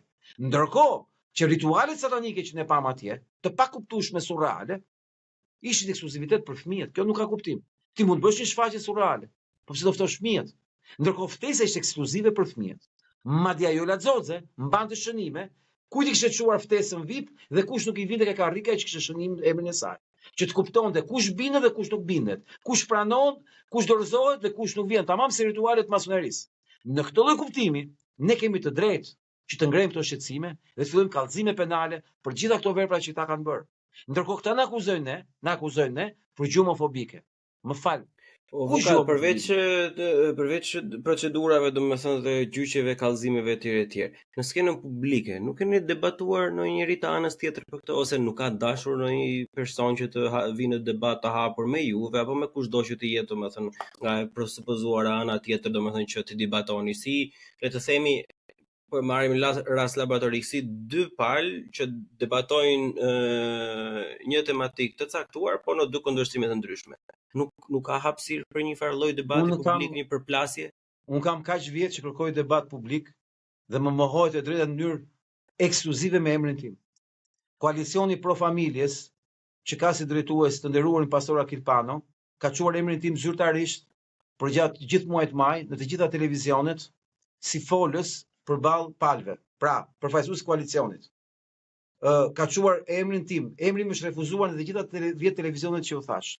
E dyta, është refuzuar zyrtarisht nga Altina Aziza, Gjeni Karaj dhe të tjerë. Është refuzuar zyrtarisht nga të gjitha palët, sepse nuk guxojnë të përballen me një avokat, se e dinë se çfarë diskreditimi jemi gjendë të bëjmë agjendave të tyre. Pra, ka një censur plot. Unë vetëm një herë që kam dalë për herë të fundit, parë dhe të fundit, ka qenë në vitin 2010 në Opinion, ku kam paraqitur skandalin e 7 librave të trajnimit mësuesve që ishin të agjendës LGBQ, që ishin 3 milion euro program i 3 ambasadave të organizatave të Sorosit, të cilat u bllokuan pas daljes time televizive në vitin 2010 ke Opinion. Dhe u mor një muaj klanim atë, punë shkova në parlament, u bllokuan Ministri i Arsimit e tjerë e tjerë. Ata që në vitin 2010 deri më sot refuzojnë të dalin debat. Refuzojnë. Refuzojnë se nuk kanë çfarë thonë. Ju e dini që unë ngrej unë pyes për të vetmi fakt, domethënë sepse në qoftë se presupozojmë, në qoftë se ju e keni gabim, koalicioni ka gabim, të gjithë tjerët e kanë gabim, domethënë dhe jeni të prapambetur, jeni konservatora, jeni të këqinj, jeni radikale tjetri, mendoj se do ishte shumë e thjeshtë për ata për të fituar debatin. Më fal. Po ta mendosh, domethënë me argumentet e tyre. Kam 21 vjet që ballafaqohen me agjendën Soros. Ju e besoni që kur në 21 vjet nuk kanë lejuar që të kemi debat publik me ta? Për shembull është një tip këtu, tiku i Sorosit, themi ne, Adriatik Lapaj. Ky refuzon dalin debat sepse ka të ndaluar nga Sorosi. Jo nga vetja vet. E ka të ndaluar zyrtarisht, sepse Fondacioni Soros e ka të ndaluar të lejojë që një përfaqësues i networkut të tij të ballafaqohet me mua në debat publik. E ka të ndaluar. Nuk lejohet. Kam 21 vjet pa këtë debat u bë. 21 vjet. Nuk kam një vit. 21 vjet. Shikose, unë Adriatikun e kam i çik xhan, domethënë, po më ke bërë jashtëzakonisht shumë skeptike, domethënë, më ke bërë shumë skeptik me disa fjalime ose le të themi me disa video ku ke folur për Adriatikun dhe Mahamën edhe për një pjesë shumë të madhe është një çik shumë e paqartë, domethënë, ku qëndron Gërçi me Adriatikun dhe pse Adriatiku është i keq. Zgjidhet kollaj, një debat publik, mbaron kaq. Kaq e thjeshtë është. Adriatiku dhe Altini përballë njëri tjetrit, një debat dhe s'ka asnjë paqartësi. Mbaron aty. Palët e kuptojnë ku është njëri ku është tjetri. Arsyeja që ai nuk del është nuk ka çfarë thot. Dhe unë këtë sfidë e kam publike, sepse ai nuk mund të thot ato që duhet thot, se nuk e lejon Sorosi. Të thot të tjera gjëra, nuk i thot dot sepse diskreditohet përballë meje.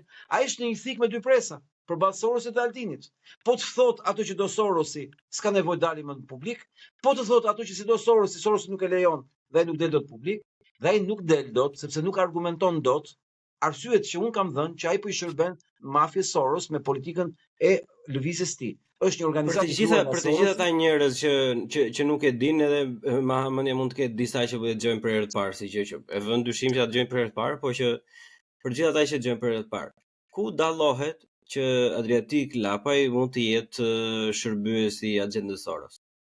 Unë dua të shpjegoj një herë publikut që kur unë them që ka marrë para apo financohet nga Sorosi, nuk e them këtë sepse ky shkaku dhe pasoja.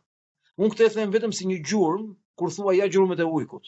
Nuk e kam unë që mori para nga Sorosi dhe është i Soros, nuk e them këtë. Unë them, para që ka marrë nga Sorosi dhe mënyra si sponsorizohet nga Sorosi, janë gjurma që ju të shkoni ke ujku. Dhe ujku, ja ku është sot? Ku është ujku? Ke narrativa.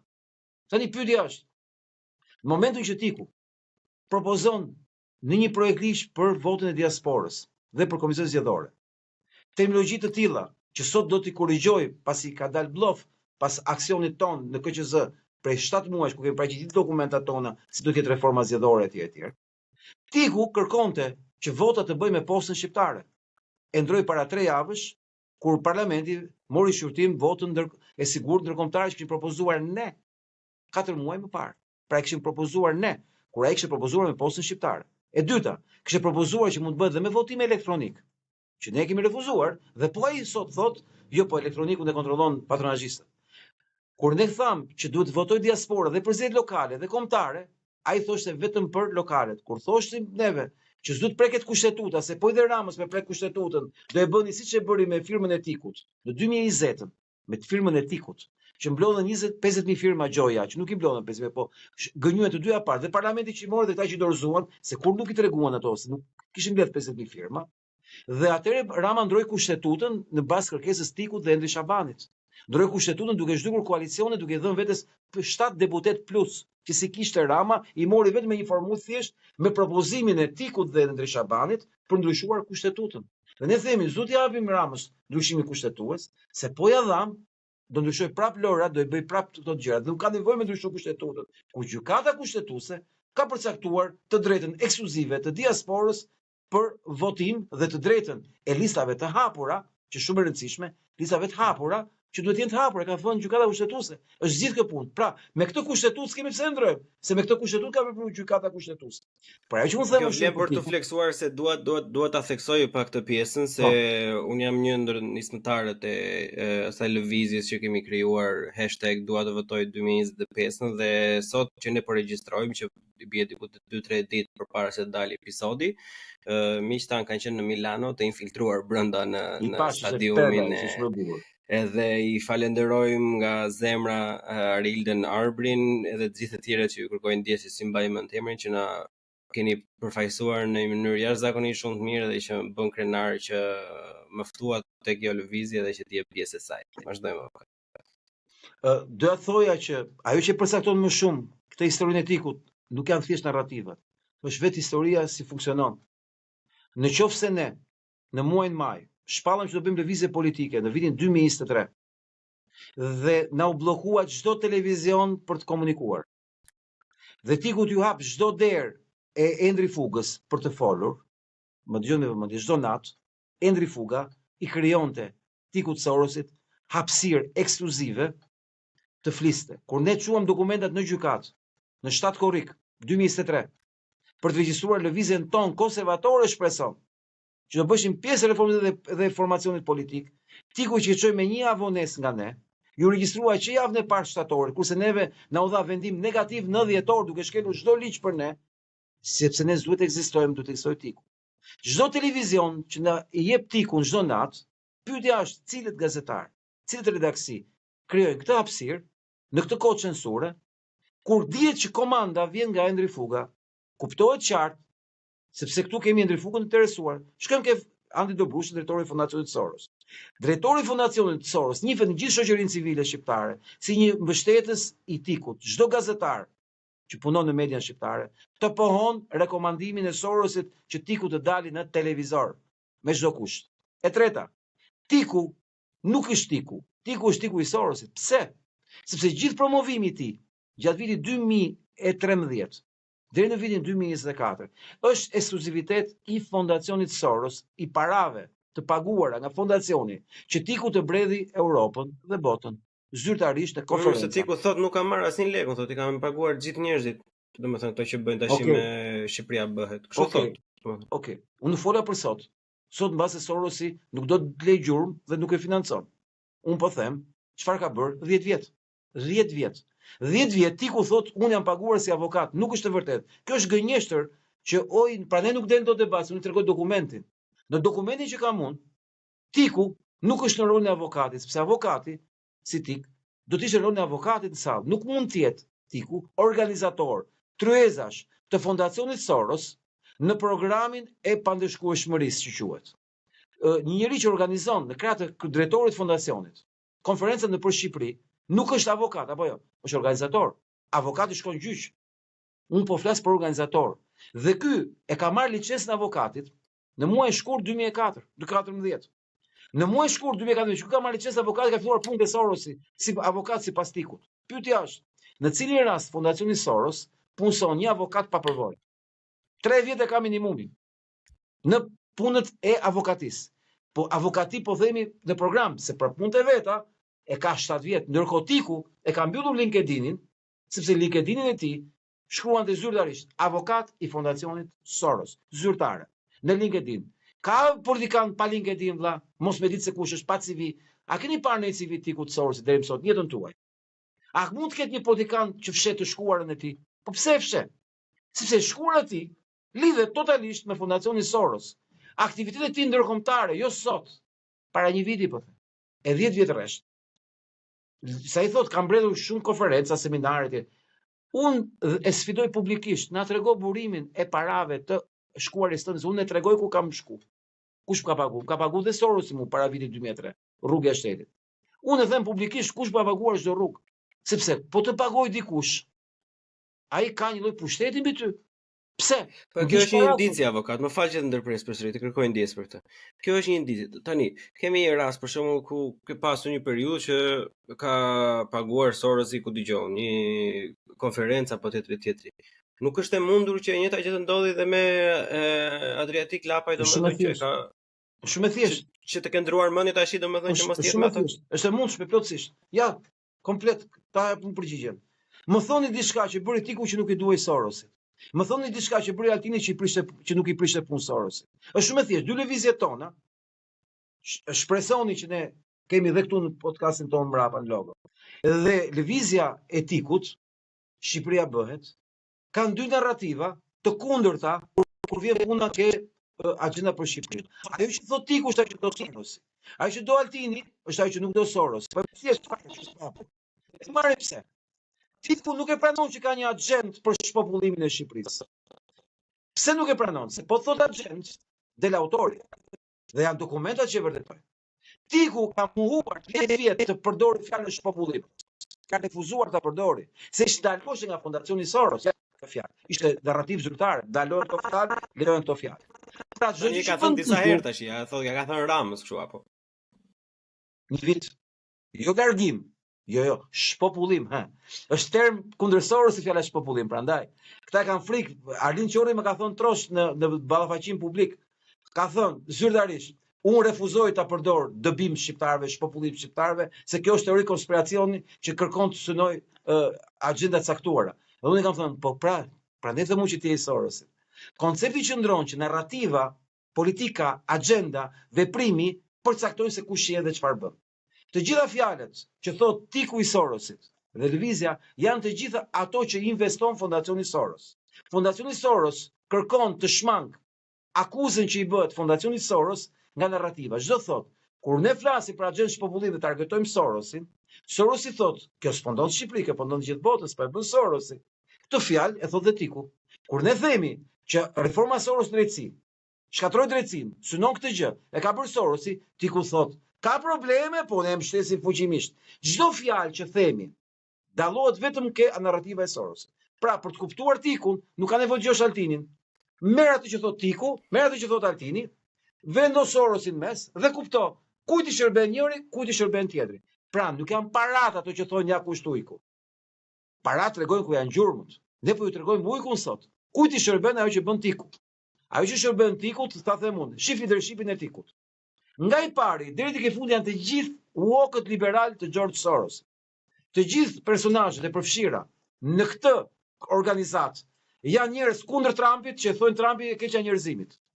Po të shikosh, personazhet femra janë të gjitha të trajnuara nga Fondacioni Soros, ambasada amerikane e linjës Soros, dhe të gjithë janë personazhet të agjendës Soros. Pra, pyetja nuk është çfarë them unë dhe çfarë thot ai. Pyetja është, shikojini pak ta, kujt i shërben, nga vinë dhe çfarë kërkojnë. Të gjithë janë pjesë e agjendës woke globaliste në Shqipëri, që intereson shoqërisë hapur. Pra, Tiku nuk është i Sorosit se ka marrë 5 lekë. 5 lekë tregojnë gjurmën nga nisemi ne për të bërë zbërthimin e ngjarjes. Janë fakte, indicie që të çojnë një argument. Po ti shif çfarë bëjnë, çfarë kërkojnë, ato që kërkon Sorosi në Shqipëri. Edi Rama nuk mund të do të marri Tikun përballë i thotë kur të vish ti këtu ku jam unë, po nuk pati qëllim promovimin e tij. Ajo që ka bërë Edi Rama me Tikun e Sorosit është momenti kur Tiku ka humbur gjithë pikët Shqipëri. Pse? Po kush budalla nuk e di Shqipëri?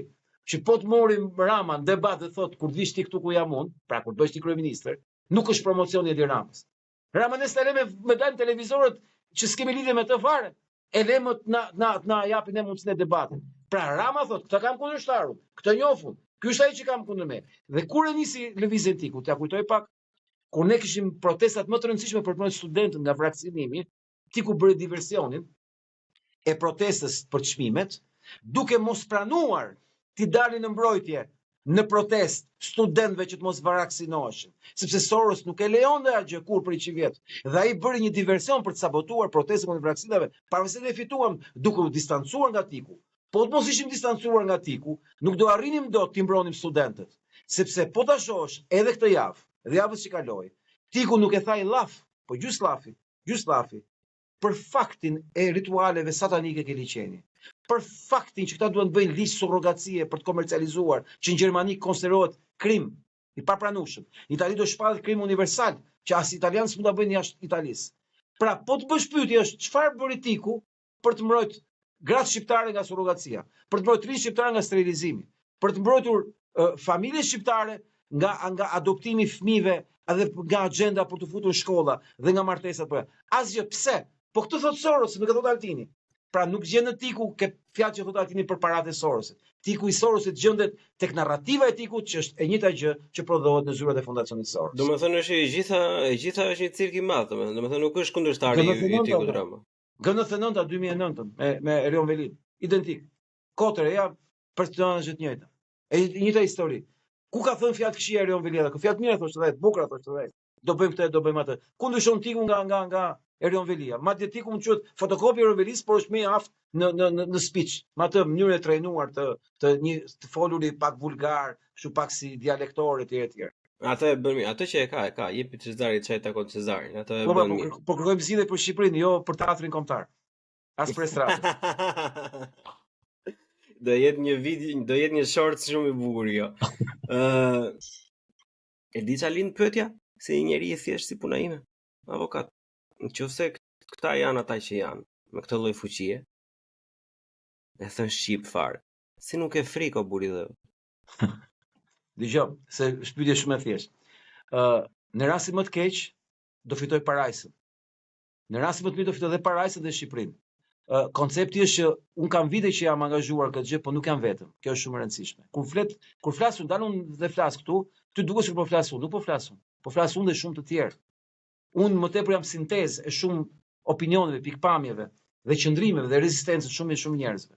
Dhe kur unë mendoj që gjyshi im është vrarë në luftë, ka marrë plumin ballë, 44, la babain tim foshnje në krahët e gjyshes time, i hypi në mushk dhe i nisi përke familja e vet, dhe u nis me pushk në dorë dhe u vra dhe si andjeu fare se ta desa armë kam dorë, do i këtë luftoj edhe më të vritem. Po kështu jam vra mira njerëz, more. Po jam vra 100.000 shqiptar duke luftuar për Shqipëri. Po më fali sekond, çfarë po bëjmë ne? Po dalim po flasim. Luftë e madhe ne, se po flasim. Ajo është luftë e vërtet kur merr pushkën, se faktikisht këtu në Shqipëri kjo na mungonte. Problemi qëndron që këtu me agjendat e tyre, këta i kanë s'tush tredhur njerëzit, i kanë bërë të pafuqishëm për të pas guxim dhe kurajo, se i kanë kapur nga të gjitha anët. Po duhen ca burra, duhen ca hundlesha. Duhen ca njerëz që i dalin për Zot. Dhe unë shoh që kanë plot bashkëpunëtor për këtë gjë. Natyrisht unë dal më shumë dukje sepse jam investuar më shumë dhe mbase ka trajnuar dhe Sorosi për të qenë Zoti me bë komunikim publik. Po e vërteta është që ka shumë burra këtu vend. Nuk është se nuk ka. Thjesht ai zhdukin sikur se ekzistojnë. Pra këta kanë ndërtuar një errësirë të madhe censure, manipulimi mediatik, që të mos merret vesh që ka burra këtu vend. Dhe burrat e vërtet, të qenë të errësirë gjithkohës, e kuptojnë një moment që lodhen dhe dorëzohen, sepse këta kanë fuqinë më të madhe ku e kanë. Këta kanë 3 fuqi të mëdha.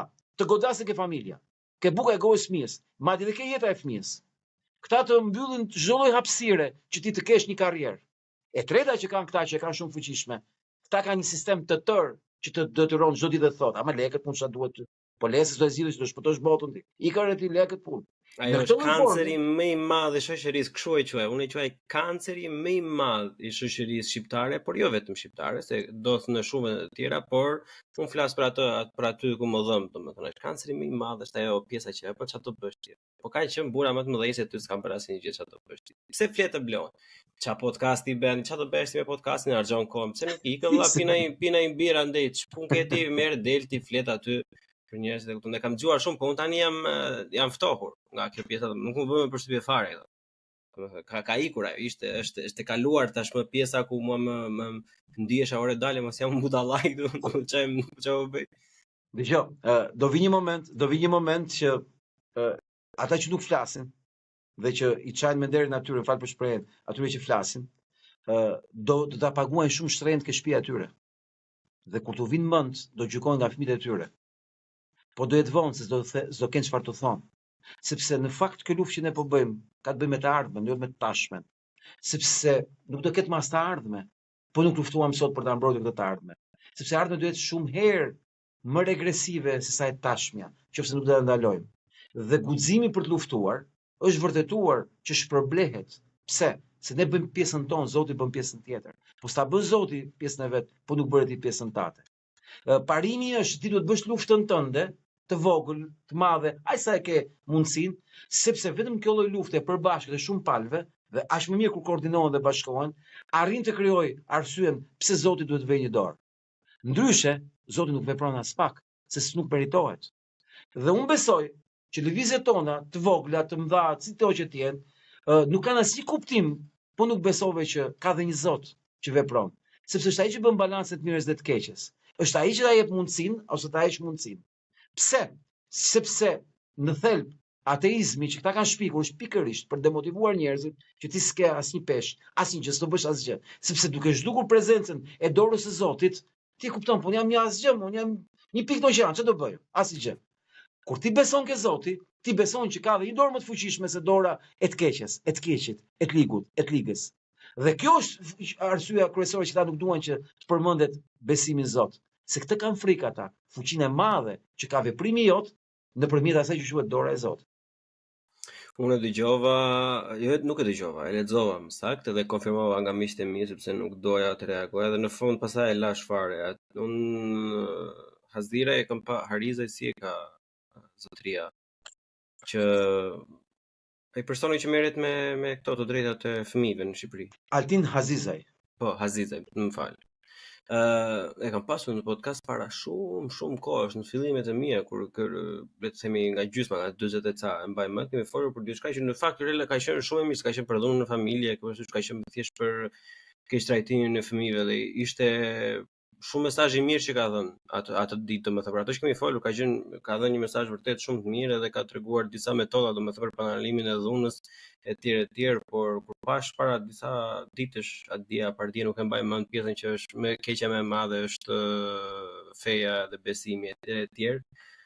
Unë jam zhgënjur publikisht edhe shumë njerëz do thonë që blon ti nuk je askush, pse duhet të zhgënjehesh ti nga ai domethënë, po që të kujtoj një të keq edhe më të madhe të atij.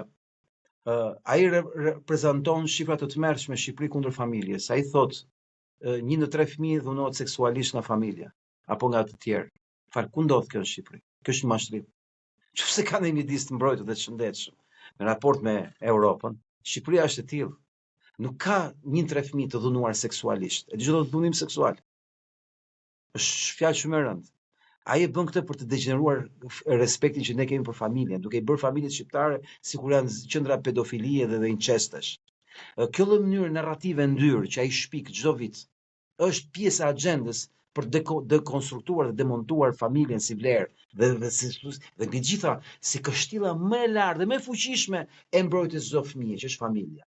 Ata japin shifra fake, absurde, gjëra me sondazhet e tyre, ka shumë fëmijë dhunohen seksualisht etj, pikërisht për demontuar familjen. E kanë agjend lëvizjet LGBTQ, feministe radikale etj, për të dhënë vazhdimisht shifra fake, sikur familja shqiptare është problemi. Jo, familja shqiptare është zgjidhja.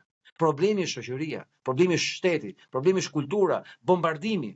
familja është vendi më i shëndetshëm i fëmijës. Ndërkohë po të shohësh narrativën e tyre, duke u marrë gjithmonë raste perifike që ku ndodhin gjithmonë botë, që nuk e përfaqësojnë dot, ata shpikin armikun familje. Sepse e dinë shumë mirë, fuqia më e madhe, fuqia më e madhe e fëmijëve, mbrojtja më e madhe, i vetmi vend ku fëmia është i sigurt, është familja. Askush nuk e do njeriu më shumë se prindrit e tij. Askush. Vetëm familja e tij e do më shumë nga gjithë. Dhe ata e luftojnë këtë gjë duke shpikur vazhdimisht dhunë familje. Pse? Po dhunë familje kemi pas gjithmonë. Dhunë familje ka gjithë botë. Dhunë familje ke burgjet plot perëndim. Dhunë familje që sajojnë këta. Bëhet për të dekonstruktuar familjen. Familje patriarkale. Më fal po, ne kemi parë familjet shqiptare. Çfarë roli ka gruaja në shtëpinë tonë? Gruaja në familjet shqiptare është pushtet në vete vëlla. Që se gjena s'perëndim mase. Dhe këta e shpikin patriarkalizëm. Vetëm e vetëm se duan të shkatrojnë të vetëm mbrojtje që kanë fëmijët. Sepse po t'ja hoqësh këtë guac mbrojtje, atëre ata kanë një libër, e kanë shkruar në 85-ën, e kanë Kongresin Amerikan, quhet Manifesti Gay. Dhe fillon, ne do të vijmë për fëmijët tuaj. Këta po vijnë për fëmijët tanë, po nuk janë gay si komunitet, janë disa aktivistë, mercenar, të agjendave fabianiste, që operojnë Shqipërinë nëpërmjet Sorosit. Ka që thjesht është. Avokat, sepse duhet bëhemi gati edhe për punë nesër, se ne të industrisë ndërtimit. Unë do të jap një mesazh shumë të rëndësishëm për para se do ta jap dhe rastin për mesazh, domethënë. Po thjesht kam një pyetje, domethënë ta diskutojmë për para se të japim mesazhin, edhe pse kjo nuk do jetë, shpresoj unë të paktën mos jetë hera e fundit që do bisedojmë së bashku si për qefin ton, po edhe për interesin e të gjithë atyre që dëgjojnë. Nga të gjitha këto, domethënë, si organizata, aktivizëm, politik, financa, edhe tjerë, gjithë kjo e zezë ku kemi rënë, me sa duket kështu. Ku është dalja? Si është dalja? Si arrihet, domethënë, që të shohësh dritë në fund të këtij tuneli? A ka dritë në fund të këtij tuneli e para fare? Edhe si shkohet deri atje? Në qoftë se. Pa besimin Zot, ta harroj kush se do kemi zgjidhje dot për shkak të skeqjes së kaq e fuqishme dhe po të flasim me terma fetar, Satani e ka pushtuar, jo Shqipërinë, po botën. Ne kemi ndërtuar një skem politike funksionale. Ne themi do themelojmë një lëvizje politike që do regjistrohet në gjykat, që të ketë vull të formacionit politik partijak, e cila do të krijojë një koalicion të partive, individëve, organizatave konservator të djathtë që të paraqitet në parlament për të kapur mesin e artë të votave. Çdo të mesi i artë i votave. Do thotë mos lesh askënd të qeverisë. Do thotë të bllokosh palët që të bëjnë atë që dinë të bëjnë. Të shkatrojnë Shqipërinë, të shkatrojnë Shqipërinë, të shpopullojnë Shqipërinë. Duke bërë një blok të mesit me vota, me deputet, ne arrim që të detyrojmë opozitën që të krijohet një qeveri teknike e përkohshme për të bërë një kushtetutë të re. Dhe kjo kushtetutë e re që ndryshon rregullat e lojës antidemokratike në demokratike, prodhon zgjedhje nga e para. Po zgjedhje që të prodhojmë një qeverisje të padeformuar, real. Ne besojmë që i marrim këto vota për shkak se kemi kuptuar që ne jemi të vetmit pa kapur dhe nuk jemi, si thosh, në asnjë rast në kauza shitje, siç po shohim gjithë opozitën shqiptare aktuale. Koncepti jonë është që ka forca, fryma, grupe, individ, lëvizje konservatore, sovraniste në Shqipëri. Ka ekzistojnë, edhe të regjistruara në gjykat, edhe në KQZ, të cilat mund të grupohen përtej kësaj opozite të shitur që ka Shqipëria parlamentare, me ndonjë diferencë të vogël, 2, 3, 4 individ që përfaqësojnë grupe për jashtë parlamentit më shumë se sa brenda parlamentit, të cilat mund të prodhojnë votat e të gjithë pakëdhësisë publike të majtas dhe djathtas, për shkak se prezantimi i ofertës tonë do të jetë një program konkret i vërtet, jo me prava 300.000 vende pune, po konkretisht si bëhen ca punë dhe si hapen ca hapësira të reja, por mbi gjithë me ndryshuar rregullat e lojës me një kushtetutë të re, që nuk e bëjmë dot jashtë parlamentit. Dhe nëpërmjet kësaj ne jemi gjendë të marrim ato që vota nga shqiptarët, sa të mos lejmë asnjërin nga palët e korruptuara të qeverisin, dhe fare mirë, ne të krijojmë një model teknik, qeverisje teknike të përkohshme 6 mujore, diku 9 mujore maksimumi, sa të futet populli shqiptar në një referendum kushtetues, pas janë bërë dhe ligjet për referendum dhe për ta bërë këtë gjë, sepse një kushtetutë e re do garantonte zgjedhje normale, zgjedhje pa patronazhist, zgjedhje pa frikë dhe le të fitojë kush fitoj. Pastaj shqiptarët e kanë dorë vet. Natyrisht me votë e diasporës prezent, natyrisht me lista të hapura, natyrisht pa i dhënë pushtet më patronazhimit dhe duke ndërtuar një model i cili përbëhet nga njerëz si thosh që nuk kanë histori korrupsioni, mbi të gjitha, por mbi të gjitha të kenë frikë nga korrupsioni, si nëpërmjet një regjimi diktatorial të ndëshkimit të korrupsionit. Ka forma që do t'i prezantojmë në podcastet tona se si ti ndërton struktura të ashpra paranaluese të korrupsionit nga një anë, por mbi të gjitha të ndëshkimit të gjithë çka kanë bërë 30 vjet. Se pa i futur në burg dhe pa u marr konfiskim gjithë pasurinë, gjithë çka kanë vjedhur, ky vend nuk do ketë zgjidhje sepse modeli i keqes do triumfojë. Duhet të shkuar e keqja që të mos vazhdojmë më. Dhe ka zgjidhje për këtë punë sa të duash. Do t'i shihni në muajt të ardhshëm argumentat që kemi. Nga ana se e kuptoj që jeni pasionant, domethënë dhe okay, dihet edhe rrezatohet e gjithë energjia. Rrezatohet energjia, domethënë dhe që duket që e thënë me fjalë të thjeshta, e ke me të vërtetë. E ke parasysh edhe vërtet e ndjen diçka, edhe vërtet të beson, edhe është mendoj se edhe ai që ka gabim, nëse do e besonte vërtet është pra politikan i mirë për mua, po të paktën do ta mbushi mendjen që e beson vërtet atë gjë. Pyetja e fundit fare pastaj do ishte si nga ana financiare si përballoni këto, domethënë idealet ose organizimet e tjera. Çfarë shef këtu?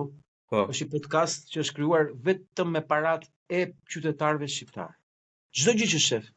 Madje edhe ky mouse këtu, edhe kjo telekomanda këtu, janë parat e qytetarëve që i kanë sjell për të bërë një dritare lirie të komunikimit publik.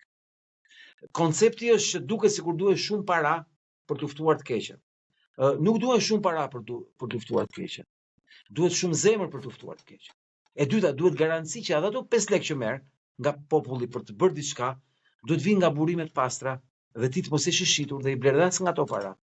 Ku qytetarët mund ndërtojnë skema, siç po ndodh tuke ne, të cilat si thosh janë të arsyeshme, të logjikshme dhe nuk janë si ato që të paguash zyrën 3000 euro në muaj, para dhënie 2 vjet që gjithkush e kupton çfarë çmendurie është, si mund të paguhet zyra, cili biznes, siç është rasti Tikut Sorosit, që ka të paguar për 2 vjet 3000 euro në muaj, zyra mund paguhet 2 vjet garanci, ta paguash tash, do thot çmenduri.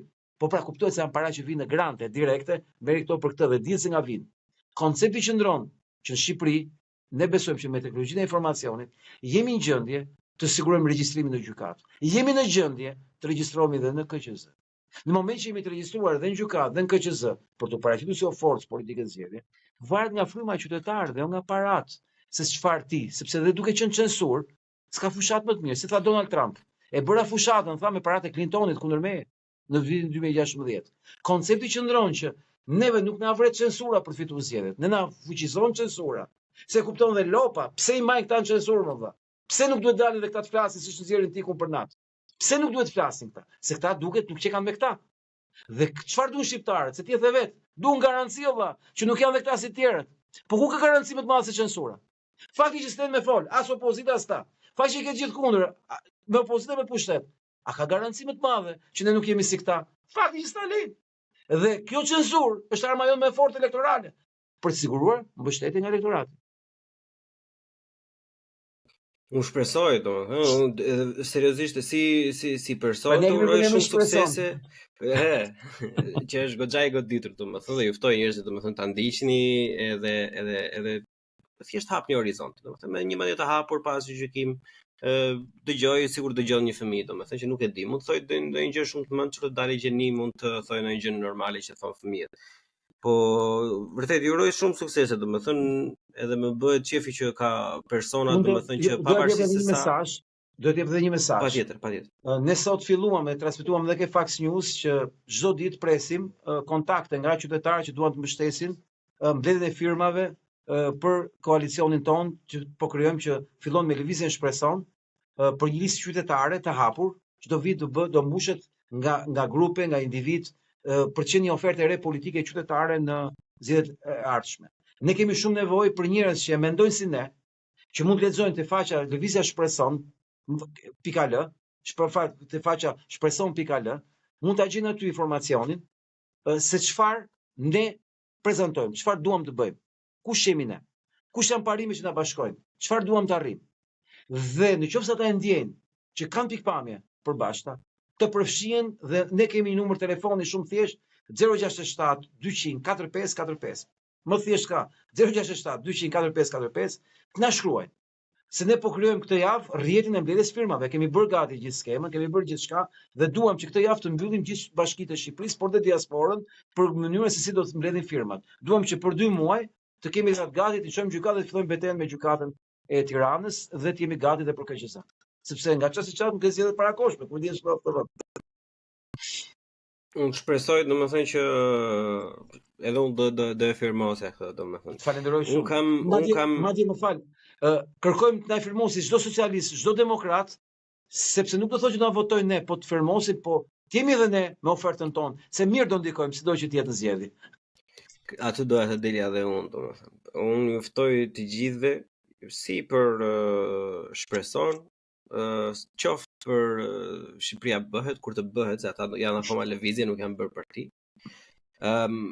Teorikisht, nuk dëmton asnjëri, domethënë që edhe një palë tjetër aty është e vlerë e shtuar gjithmonë. Qoftë e keqe, qoftë e shitur, ose qoftë në rast i tillë që do jetë një paketë tjetër. Kështu që gjëja minimale që mund të bësh të qytetar është të konfirmosh diçka që minimumin e 1 nga 10 apo 15 apo 20 pika të përputhet, në qoftë se djen, konfirmoje. Se zgjedhja, ja votën, si ja votën është gjë tjetër. Por ju them që ti jeni thjesht të hapur për sa i përket ofertës. Jepja shansin dikujt të bëjë ofertë. Nëse s'të pëlqen, mos e prano, nuk ka asnjë lloj problemi. Thjesht hape një herë menin. Një moment thjesht dëgjoj çka ka për të thënë dhe pastaj s'dua, nuk të votoj plot. Ciao. E kupton? Thjesht jepja një shansin që të thoj çka ka për të thënë. Nuk e di nëse prandaj u shpingën podcastet që kur s'na lën me fol, kemi ku të flasim. Po do të kemi, shiko, sa të kemi fuqi, edhe Zoti i lartë është, sa të jemi në rregull me të gjitha, me familje dhe me shëndet, domethënë Puçi Podcast të jetë si për Tikun dhe për Altinin, edhe për Hazizaj, edhe për Ramën, edhe për tjerë i hapur, sepse unë jam i gatshëm të diskutoj me çdo njeri për çfarë do lloj gjëje, në qoftë se ka normat, në qoftë se ka persona që janë të aftë për të folur, që kanë çfarë të thonë dhe nuk merren me cirk publik, duke sharë dhe duke thënë po tha këtë, tha ky atë. Unë i vë një vlerë shumë të madhe, sepse unë e thënë në një mënyrë shumë agresive, jam asnjë gjë tjetër thjesht se sa një ignorant që kërkon të mos jetë më aq ignorant sa ishte dje. E kupton? Unë dy gjëra po të mësoj sot, unë kam fituar betejën, nuk kam zgjuar në rregull sot.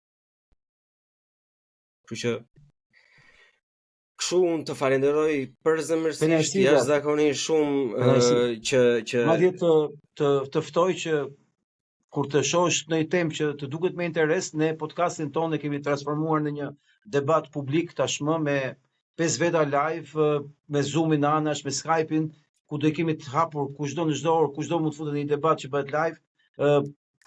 Kur shef një temë, do të na shkruash që të përfshihesh. Ne duam bëjmë një debat publik të hapur, nuk na ndjen fare si thosh për standardet e censurës që janë aktuale, ne po krijojmë një model tjetër. Çdo qytetar mund të futet debatin tonë nëpërmjet Zoomit, po çdo kush që ka një pozicion të caktuar edhe nëpërmjet Skype-it në mes debatit që ne kemi dhe fillojmë këtë javë natë për natë transmetimet tona. Në çfarë ore fillon? Në 8 çdo natë. Në orën 8 çdo natë. Po edhe në YouTube edhe në Facebook për momentin. Mirë, është fillimi më i mbar i mundshëm, audienca shqiptare shumica aty është YouTube dhe Facebook. Unë e provoj 2 vite në podcaste dhe i njoh shifrat deri diku. Ju uroj jashtëzakonisht shumë suksese dhe jam i bindur që edhe në Shpreson podcast do të dëgjohemi një ditë të ardhshme. Deri herën tjetër avokatun ju uroj gjithë mirat, jashtëzakonisht shumë suksese. Qëndroni kështu siç jeni. Do na ndjekin sepse është audiencë e re për ne dhe vlerësoj shumë që do argjojnë kohë për të na ndjekur debatin, audienca juaj. Do argjojnë kohë, po audienca ime janë njerëz kokfort si puna ime dhe shumica, unë jam shumë i kënaqur se një pjesë shumë e madhe, domethënë mbi 80% dëgjojnë deri në fund edhe besoj se pavarësisht se jemi pak e saktë, domethënë jemi vërtet ka shumë rëndësi këtë rast. Pikërisht, edhe jam vërtet shumë i kënaqur dhe shpresoj që gjithë secili, edhe një pjesë e mirë që mund të ketë mendime ndryshe, ju lutem, thjesht dëgjoni me të hapur. Qofse keni kritika, kërkesa apo ide të tjera, thjesht komentojeni. Nëse nuk doni të komentoni, që s'doni të dilni publik, thjesht dërgojeni në mesazhe. Herën tjetër që do flasim me avokatin, të gjitha ato kërkesat edhe mesazhet edhe pyetjet apo kritikat do i diskutojmë në detaje. Ne për këto jemi jashtëzakonisht shumë të hapur, sepse për mua vlera më e madhe është diskutimi dhe asnjë gjë tjetër. Unë për veten time, shqyr zotit, deri gjërat i kam në rregull, jam inxhinier, në punë jam, godina ndërtohet, e kupton. Kështu që ajo që bëj unë është zero, është minus, as zero nuk është, domethënë, kështu që çdo gjë e bëj për shefin tim dhe për interes.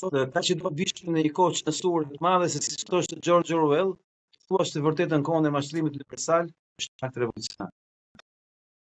Nuk kishte fjalë më të bukur për ta mbyllur. Avokat, shumë faleminderit dhe dëgjojmë mirën tjetër. Mirupafshim natë e mirë, suksese edhe këtë javë të mbarë, paçi. Faleminderit. Buqim në bu, CHI, bu, CHI, podcast.